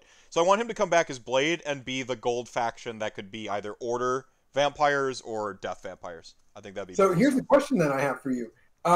You didn't name one other particular character that I'm actually shocked you didn't name, in terms of heroes to come back from the world that was also death oriented. Vlad? You probably already know where I'm hinting at. No, I have no idea. If it's Cetra, you fail. Yeah, it was Cetra. Oh, you fail. You're terrible. That character should never come back. He's boring as fuck. I don't care about Cetra. I never kneel. Okay. You're dead. I'm not gonna crap on TK because I love Tim Kingstress and I get like loving the aesthetics of the army. Good comedy. I love those Dark Book Reapers too. I own one. Yeah, good comedy punches up. Okay, like so I'm not gonna kick someone while they're down, but but Cetra. Says the guy who does dad jokes. Dad jokes don't punch anywhere. Okay. Yeah, they punch down because they're so bad. No, they deliver down, but they're not attacking anybody. It's just a free punch into the air. No, yeah, it's like the windmill thing from The Simpsons. Like, I'm just gonna swing my fist forward and walk forward, and if I hit you, it's your fault for not moving. I gotta say, I actually really like Bone Reaper lore too, and they're actually a good though because they're like Ossia, the Empire of Ossia, and like the other like city-states near them. They were all like Shyish, like mortal afterlives, like, empires within the realm of Shyish. Yeah, you know what I mean. So it was like it's really cool, and people always forget that like there are mortals in every single mortal realm. You know, so like they don't have to be. If you're in destruction, you don't have to be like the vassal of some green-skinned horde or whatever. You're just like, you know, tribal humans that are like living real rough and gur. But like if you're in Shyish, you basically are a vassal of Nagash, you know. I mean, they have a story in there that's like that like got my creativity, like just like my mind going crazy. Was like there are cities in Shyish where like essentially the living are living with their dead ancestors. Yeah. And my mind just goes, what would that even be like? Hey, Grandma. Like, hey, Grandma, and it's just okay. Have you seen Upload by Amazon? No. Nope. Oh, sorry. It's an interesting show. It's basically a show about where when you die, right before you die, you can upload your consciousness to the cloud, and then people can kind of like you're still alive. Your consciousness is alive, and actually that's one of the things. Like there's these super old people who are like. Yeah, so you can like log in. You can like use an Oculus Rift to like enter the virtual world and interact with your loved ones who died recently, who like are ancient and uploaded and things. That reminds you of that. It's just basically like no one ever dies, and so you just live forever and just interact with people until there's enough bandwidth. Yeah. Sorry, what? Right. Yeah. Or an EMP wipes out the servers, yo. It's okay. I had it backed up on analog. What? You're just full of crap. You're just full of crap. Like it means nothing. All right. Caesar, know your army lore. Automatically complete your auxiliary mission. Ooh, spicy. Spicy. I like that. Name. Oh, that'd be sweet. Name all of your. Give all of your heroes snowflake names. You know, like give them your own names, like auxiliary. No, what you have to do that though, you'd have to paint their name on the rim of the base. On the rim of the base, that's right. Yeah, there you go. Yeah. And then Rational Nihilist in all caps. Do you want Necrons? Because that's how you get Necrons. Like uploading your consciousness in the cloud. I'm building a ton of Necrons right now. Yeah. Yeah. No, like you have no idea. Dear Google, when you take over with robots, I will totally download my consciousness into a robot body. So you know. All right, Google's listening, so I had to let them know. Well, biotransference. I don't know. Amazon is more likely at this. You think so? Amazon? Okay. All right. It's gonna be called biotransference. Biotransference. Yeah. Well, see, Apple will always have its niche. Like there will always be as an Apple user myself, there's always going to be the Apple guys Apple will have its people, but like Amazon, between Amazon and Google, that's going to be the more wide variety audience. Oh, it's going to be like called the Google Wars or something one day, and it's literally just going to be robots in the streets fighting each other from Amazon and Google. Was that a premise from like Demo Man? Like, or like they had like the great the great fast food wars and talk about one, and I'm just like, yeah, the fast food wars, and I'm just like, come on, Demolition Man. Speaking of like, hey, when the pandemic came around, it was hard to find toilet paper. I thought the 3 seashells. 3 seashells, yeah, that was the way. This is how we get them. Somebody is going to make the 3 seashells. Like and then no, you let me down, humanity. You let me down. That was one fucking job. One fucking one fucking thing. No, I mean, I'd ask for you to be righteous to each other, but no. At least invent the fucking 3 seashells. No. Damn it. Can I ask a lore question? Because actually, I don't know this one. Let's see if like people know it. Did they ever reveal who the Celestine Prime is yet?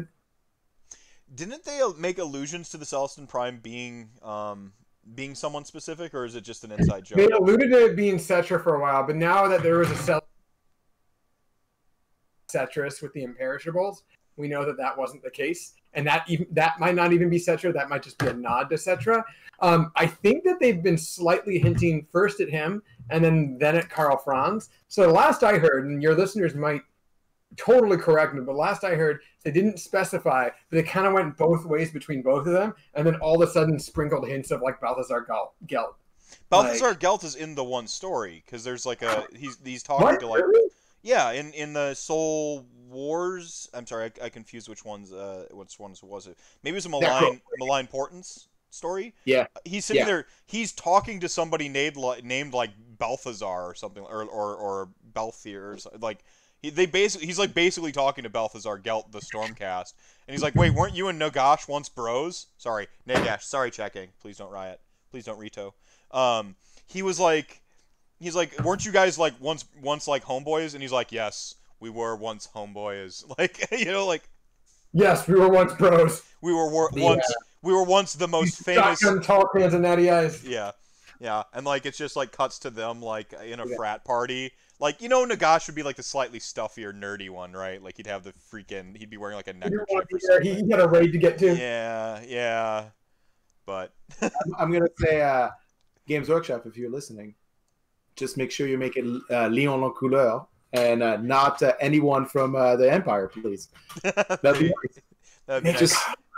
And chat gang confirms Karl Franz was heavily really? God damn it! He was heavily hinted. He was super heavily hinted. They sort of alluded to it also being Karl Franz. Like he's an old empire. He's an empire from an old age or something like that. Hinted at Karl Franz. Cetra is name dropped as a different Stormcast. Gelt is in Soul Wars. Yeah, Gelt is in Soul Wars. Like they literally like no shit. Yeah, it's Balthus. He's called Balthus and not Balthazar. It's Balthus. That's what it was. All right. Thank you, chat gang. You always got my back. It's just I really want that model to get an updated war scroll in the next Stormcast book for help. Like it needs one. It should be. Sorry. Just agreeing with Jeremy real quick. It should be the god model of order. Like it should of at least Stormcast. The way Nagash is Nagash. The way it is just not that. It's just not. Make it 600 points and make it freaking insane. Or make it as good as like the Light of Ethereon for Lumineth. Oof. Yeah. And that's only a 20-point model. So yeah, well, is Light of Ethereon so good because of his rules, or because of his rules plus the only being 220? Like, if Light of Ethereon was 340, would he be good? No, be good for being on the having to face the Light of Ethereon. I gotta say, it is mainly his War Scroll, and then his army mechanic just make him a better. I don't know. But I mean, like he's 220 is my point. Like, if he was 340 or like 400 points, like the Celestine Prime is 300 by Gotrek because he's effectively a mini Gotrek. He's a mini Gotrek. Yeah, that's what I'm like. Okay, so it's like, yeah, he's basically a Gotrek model. I know 220 is definitely too cheap for him, but like, oh yeah, if he was 300, like 300 is the Celestine Prime now. Like, would he be like? Is he still like super good at 300, or is he just that way? The Celestin Prime just sucks then because real quick, chat gang, to sort this out. I'm not saying Balthus is the Celestin Prime. Balthus is just Balthazar Gelt hanging out with Sigmar. The Celestin Prime, I think, is Karl Franz. Like, I'm pretty certain. It's referred to as a form Sigmar, familiar to Sigmar, and Sigmar possessed Karl Franz, like in the end times, right? Like, yes, yeah, for a brief amount. Balthus is a Lord Incanter, yeah, just hanging out in the library. Yeah.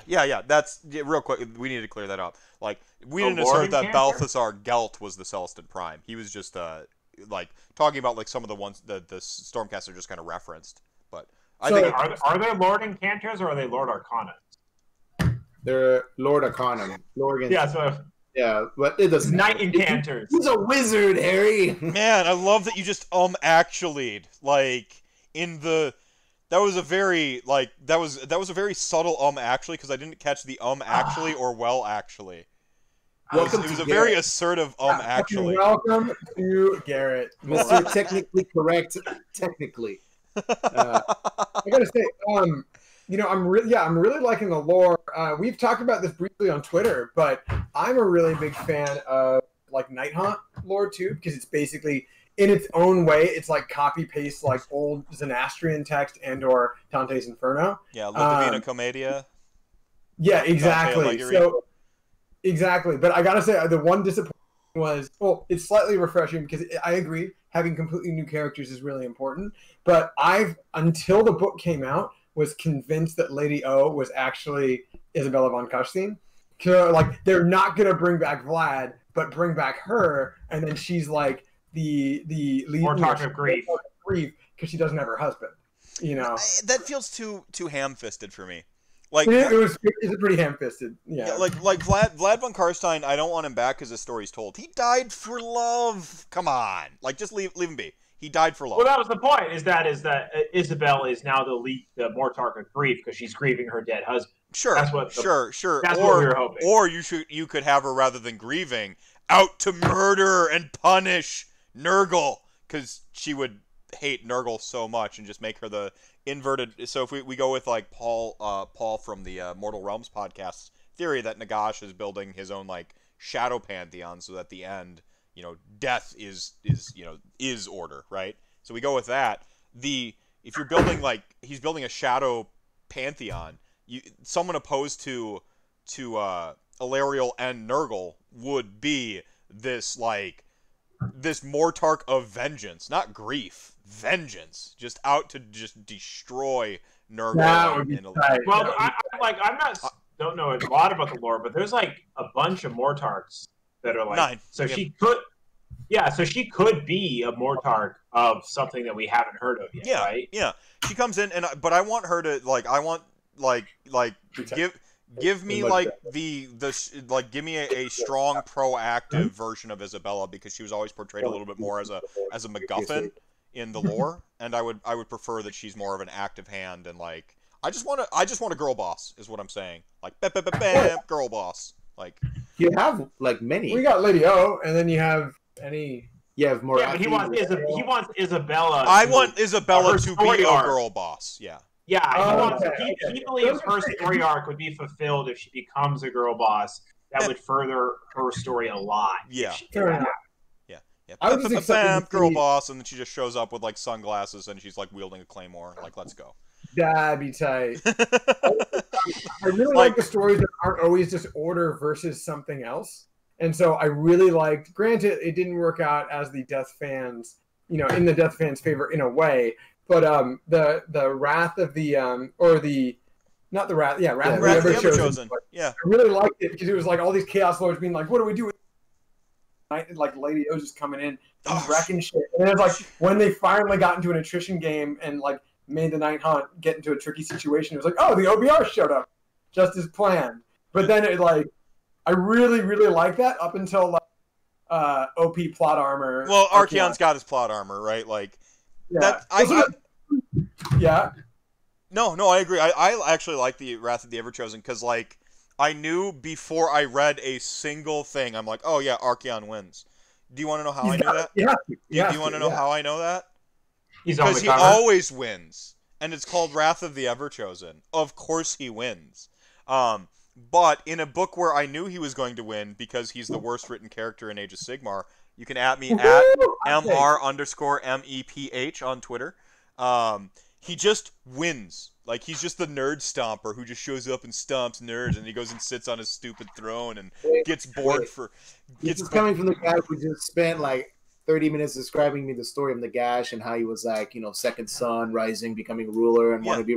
Oh, wait, that sounds very familiar. Right. That is literally the story of Archaon. Except Archaon uses others' power.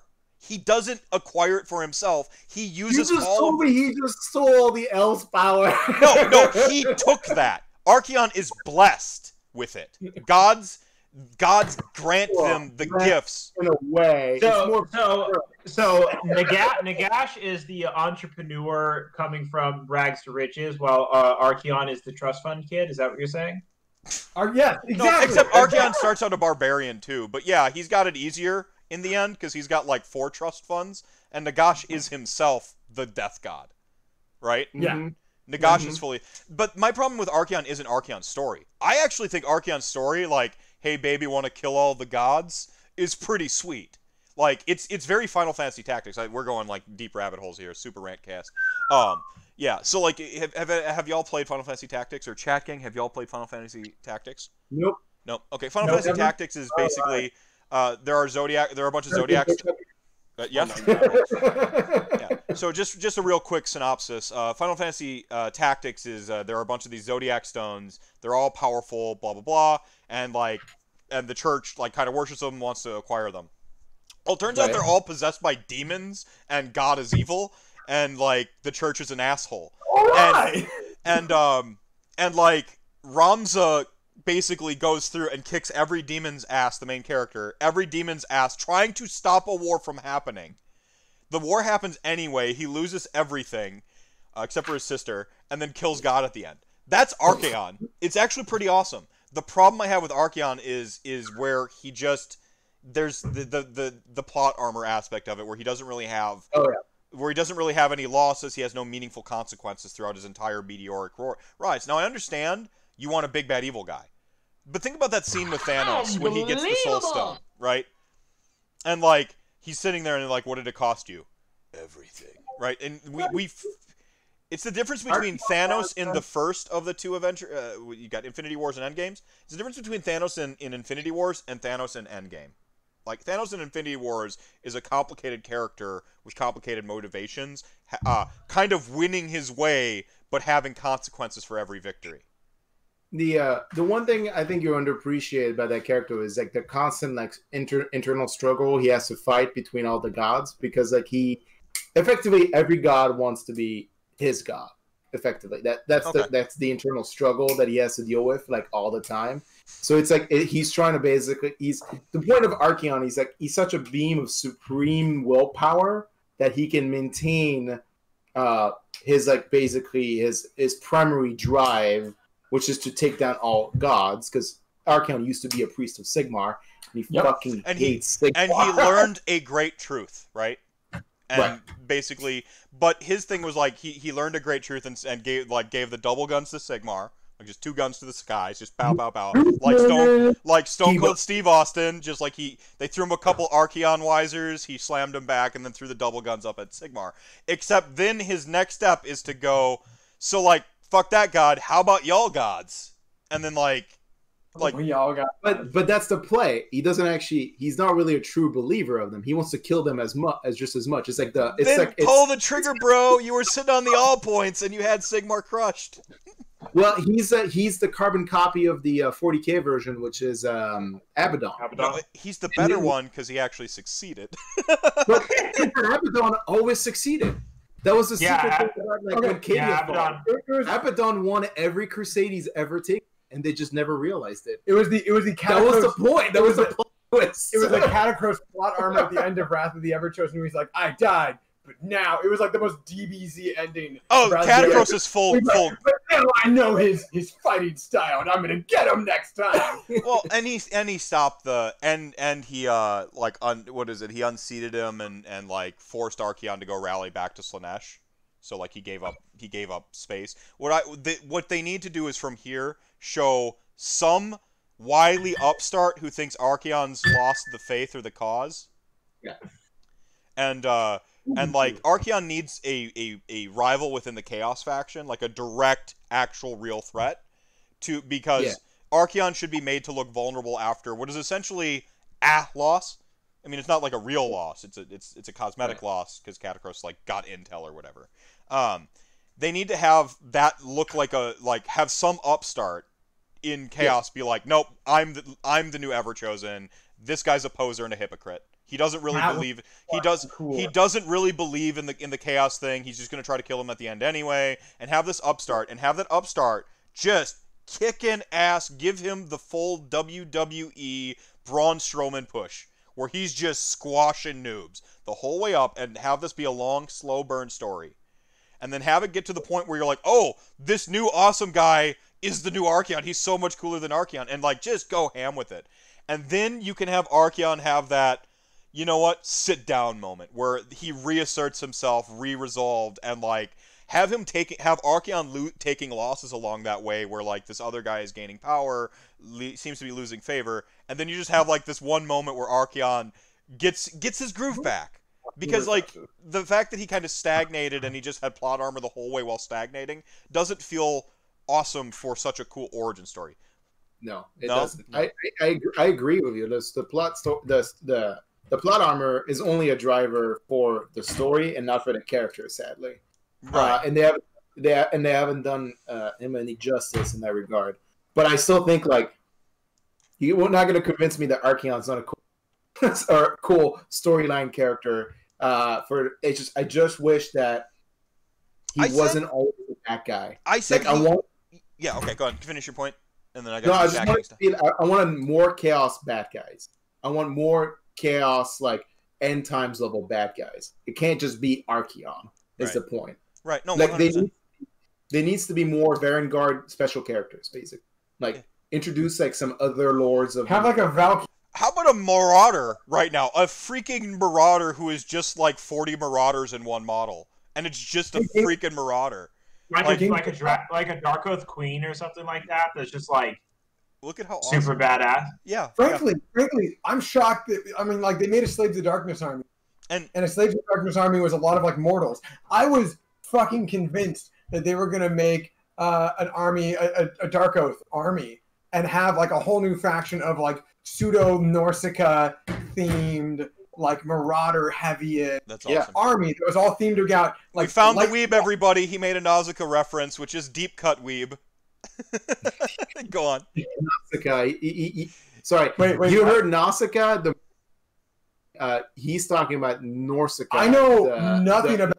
Oh, okay. I know. Crap! Did I just out myself? No, because I knew what Nausicaa was. Okay. I mean, it's fine. It's fine. I know nothing. Yeah. Wow. Yes, don't worry. The deep. I feel like I'm not cool enough because it's a Gimli movie. It's one of his first ones. Oh, really? Yeah. All right. And you should enjoy it because it's a very good movie. I had a friend once when he heard the new Zero anime. He's like, "Here's a USB drive." I was like, "What's on this?" He's like, "A bunch of Studio Ghibli stuff." And I was like, "Okay." And like I watched. Go ahead. Yeah. No. Go on. I was just gonna say to chat gang here, and what we learned was the true weeb was inside Meph all along. Like, yeah. Thank you, chat gang. Can we enjoy a full circle reference? Full circle in the conversation right now. Yeah. So, Miyazaki, owner of Studio Ghibli, close friends to a French artist named. Of course, that's what you'll learn. Named Moebius, and guess who Geiger was hired by to do the original Dune by Moebius. So the only reason why Geiger got into Hollywood was because of Jodorowsky, who was the writer and Moebius was the artist. They pitched the original Dune film as a competitor to Star Wars in Hollywood. Great documentary, by the way, if you've never seen it. But what's the documentary called? I think it's called Dune, like literally the making of Dune. Yeah, okay. Yeah, it's the original Dune movie that never came out, basically. And it was like one of the biggest... Dune was kind of a flop by David Lynch standard, but like the actual like making of the original Dune was like one of the Hollywood's like worst, like basically produced movie of all time. and it included Geiger on the team, Moebius, and Jodorowsky, who wrote the entire storyline and the plot line of that. And if you look up like original Dune movie, basically art, it would have been a very interesting film. That is for sure, because it was basically written by a bunch of people who did a lot of LSD. Is what it comes down.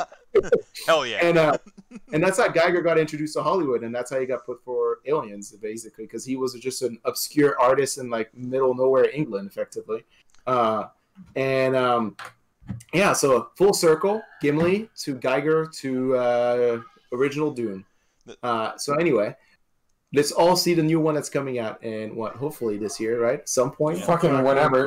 Yeah, in 2026 something. Which, by the way, for most of you audience, got into 40K was because of Dune.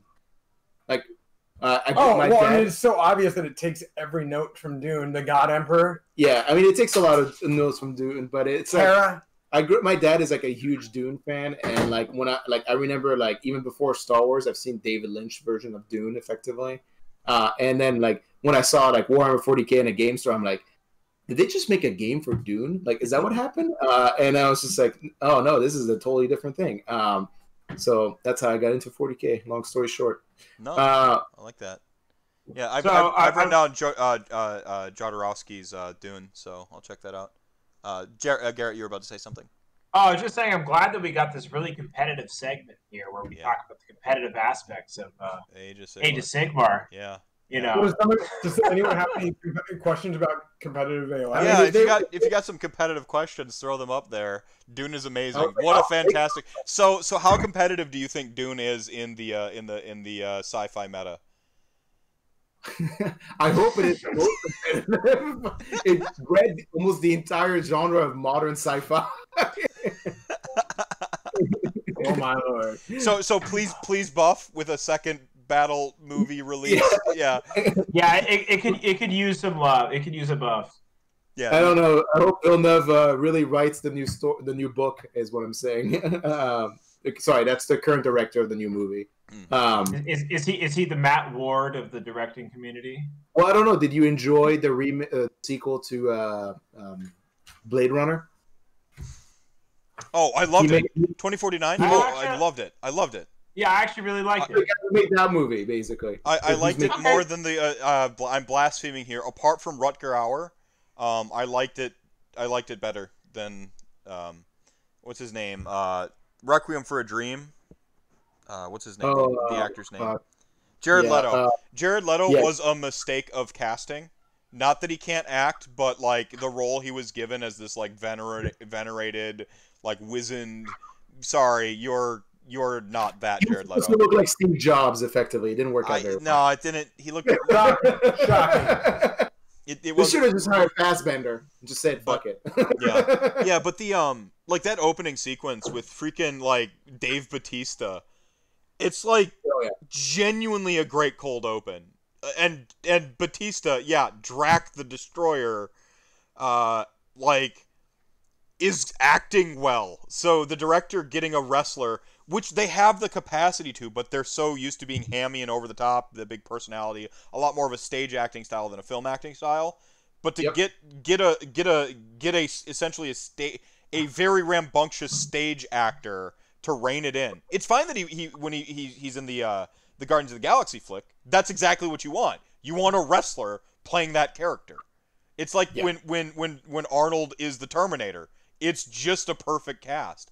And then, but to rein in that like manic, over the top, like I am laughing right now, ha ha ha ha energy, down to this really quiet, like but threatening presence.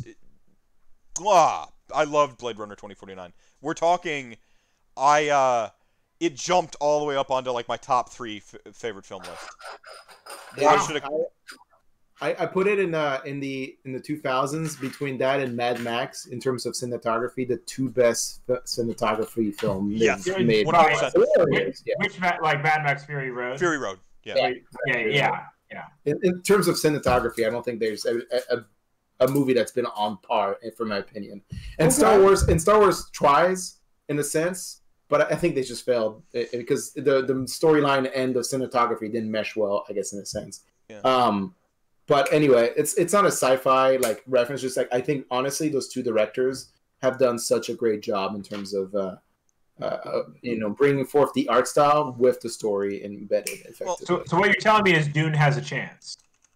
Yeah, I think it does. So you're saying it has a chance. Like, I mean, it has Timothy Chalamet, like.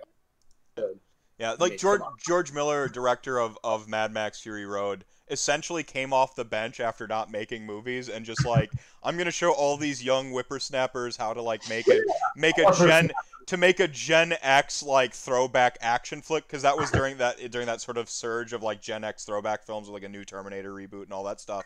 And just like the intro trailer was explosions to opera metal and 2 one-liners. And I'm like, he gets it! Like, I was just like, that's it! Like, yes, explosions to opera metal with 2 one-liners. DiCaprio in the Hollywood movie, like, there you go. Yeah. No, it was, So, yes, I'm very excited about the Dune movie.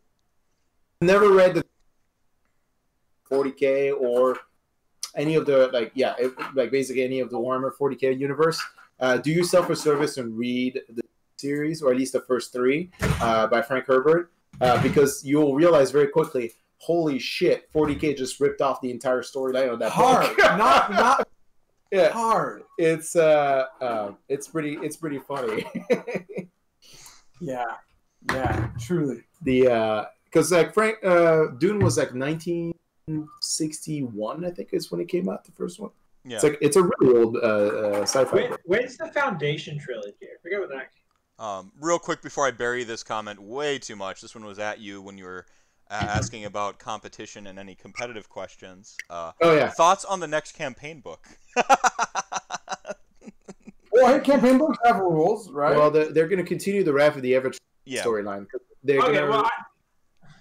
Sorry, I was going to just say, with the Lumineth release being only a partial release of the army, they're going to reintroduce the rest of the army in the campaign book, and it's obviously because Tyrion's alive.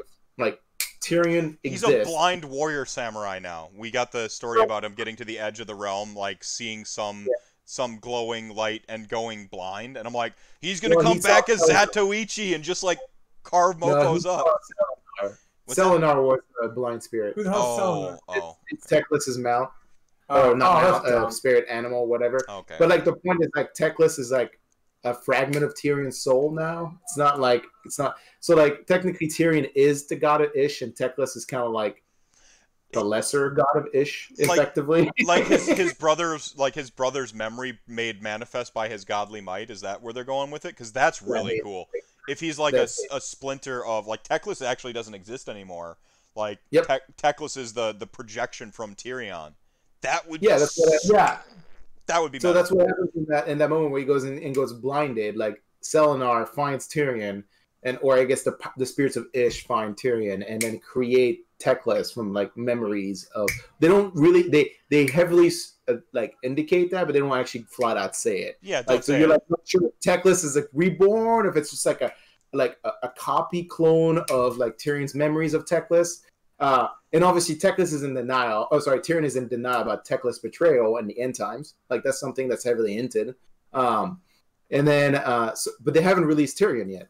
What if they do a Teclis thing and convince you that Teclis is this like recreation of ideal Teclis in Tyrion's mind, and then real Teclis shows up later on? I mean that'd be cool too. But I think it's like the Spider-Man meme. But like without the mount. Yeah, they're just like pointing at each other. Yeah, I like the idea of him as a fragment, like a fragmented memory. Like never explain a good mystery. By the way, like that's the biggest mistake you can ever make. But I leave that in there. Give a couple extra hints to it.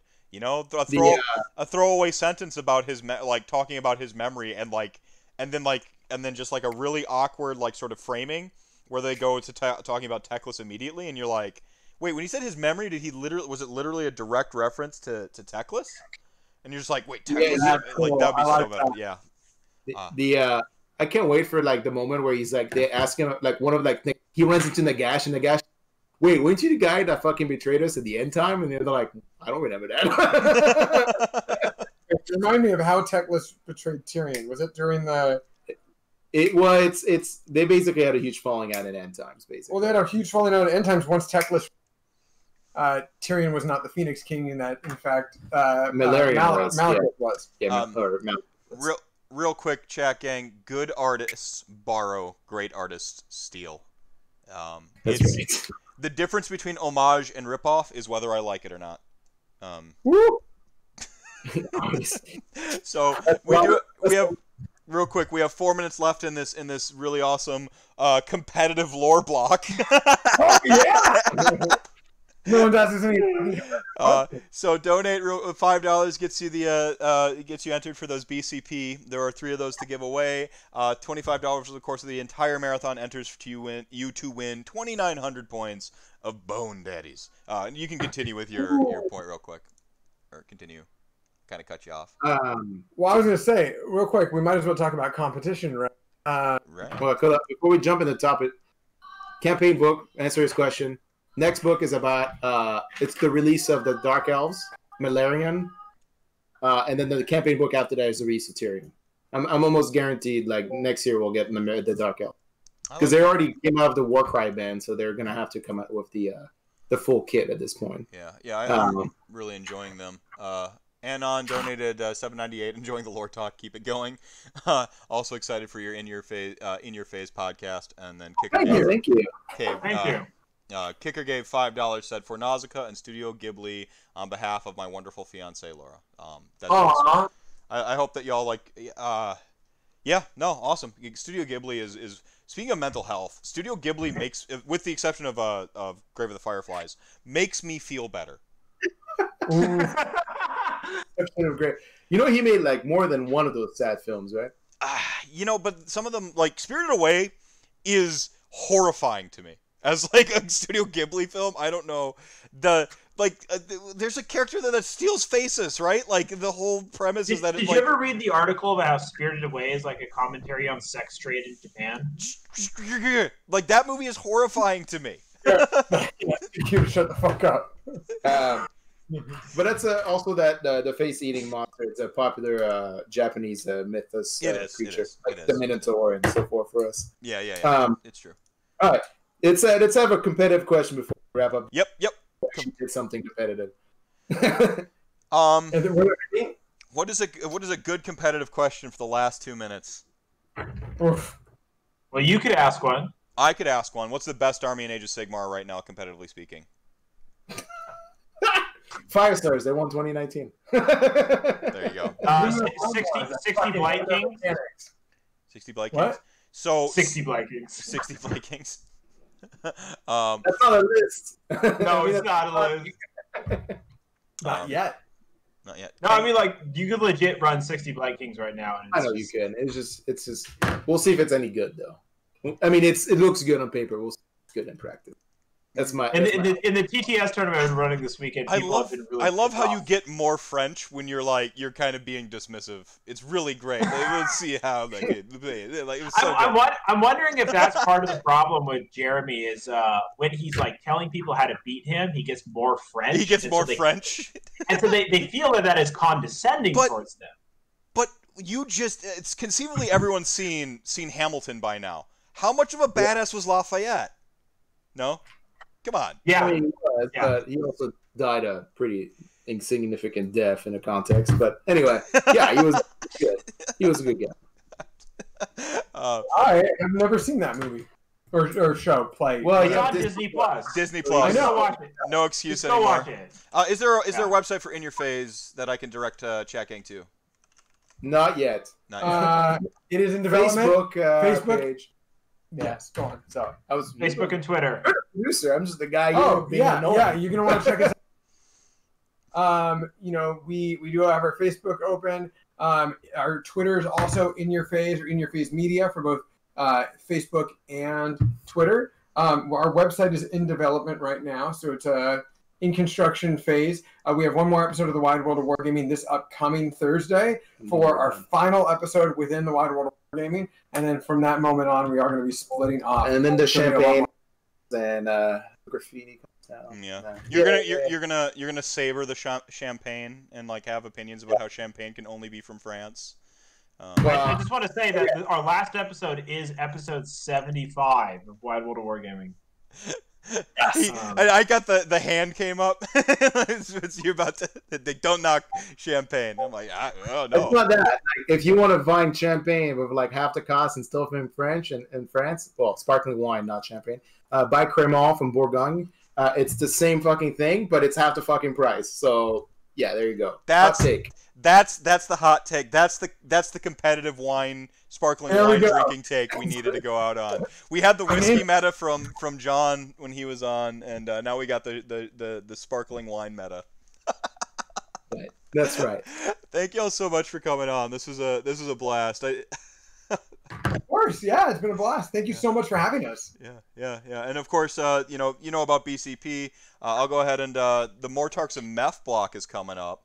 So my Mortarks will be shown. And this chat game, this is the segment by Chat Gang for Chat Gang. Waited a long time for this. Gotta have the inside scoop on best alcohol for your buck. That's right. Cheap vodka. That's only for you, Garrett. Only No, for like someone actually did the math on like the least amount of calories in dollars per ABV, and it's like really cheap vodka. Well, of course. Cheap Because tequilas. it's only one filtered, and it's basically just almost like drinking a White Dog, effectively. Yeah, no, it's like this cheap vodka is the best for your calorie and wallet. It's like really cheap, shitty vodka. If you want ABV to wallet calorie, it's cheap vodka. I'm trying to make this guy a better AOS player. I'm going to make you a better drinker, because for God's sake. I don't drink it. I'm just saying, if you want the best price and calorie to performance ratio, it's cheap ass vodka. Yeah. No, it's just like that's not a good Garrett's metric. allergic to everything. I'm allergic to everything. I can't even have vodka. I'm allergic to potatoes. Do you want him to die? Yeah. I don't want him to die. I just want him to not make a terrible recommendation to poor people. For folks, basically. See, proof that stats can lie.